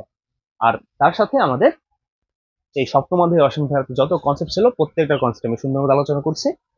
নেক্সট ক্লাসে আমরা সৃজনশীল প্র্যাকটিস করব, এমসিকিউ প্র্যাকটিস করব, সংক্ষিপ্ত প্রশ্ন প্র্যাকটিস করব। আর মানে এই ক্লাসে আমরা সংক্ষিপ্ত প্রশ্ন অনেকগুলো প্র্যাকটিস করছি, এগুলো করলে মোটামুটি কভার হয়ে যায়, বাট আমরা আরেকটা অ্যাডভান্স লেভেল শিখবো। তো সবাই ভালো থাকো। আর অবশ্যই তোমরা যদি বার্ষিক পরীক্ষা, এসএসসি পরীক্ষায় ক্যালকুলেটরে 30, মানে ক্যালকুলেটর দ্বারা এমসিকিউতে 30-30 পেতে চাও, জেনারেল ম্যাথে আর হায়ার ম্যাথে 25-25 পেতে চাও, তাহলে অবশ্যই ভাইয়া আমাদের কোর্সটা যুক্ত হয়ে যাও মাত্র 299 টাকায় পার পিক্স। মানে জেনারেল ম্যাথ যদি আলাদা ভর্তি হতে চাও ওর জন্য 299 টাকা, আর হায়ার ম্যাথেও 299 টাকা। ঠিক আছে, একদম কমে রাখছি কিন্তু ভাই। মানে তুমি যাচাই করে দেখবা। আর অলরেডি কোর্স হ্যাক্স দেওয়া আছে আমাদের ইউটিউব চ্যানেলে, যদি ক্লাস ভালো লাগে এবং বিশ্বাস থাকে আমার উপরে, তাহলে অবশ্যই ভর্তি হয়ে যাও, ভালো কিছু হবে। ওকে, তুমি ক্লাসে টপ হবা, মানে তোমার স্কুলে পরীক্ষাতে বা যে কোনো জায়গায় তুমি এমসিকিউতে 10 জনের ভিতরে একজন হবাই, এটা নিচে থাকো। যাও, বেশি কথা বলবো না, যুক্ত হয়ে যাও 01739549654, এটা হোয়াটসঅ্যাপে যোগাযোগ করবা ভর্তি করতে চাইলে। হ্যাঁ, সব ভালো থাকো, দেখা হচ্ছে নেক্সট ভিডিওতে। তোমরা কোন অধ্যায়ে চাও সেটা অবশ্যই কমেন্টে জানাই দিও। আর ক্লাসের মাঝে হয়তো বা উচ্চারণগত কিছু ভুল হতে পারে, বা যে কোনো যদি ভুল হয়ে থাকে অবশ্যই ক্ষমা দৃষ্টিতে দেখবা। সবাই ভালো থাকো।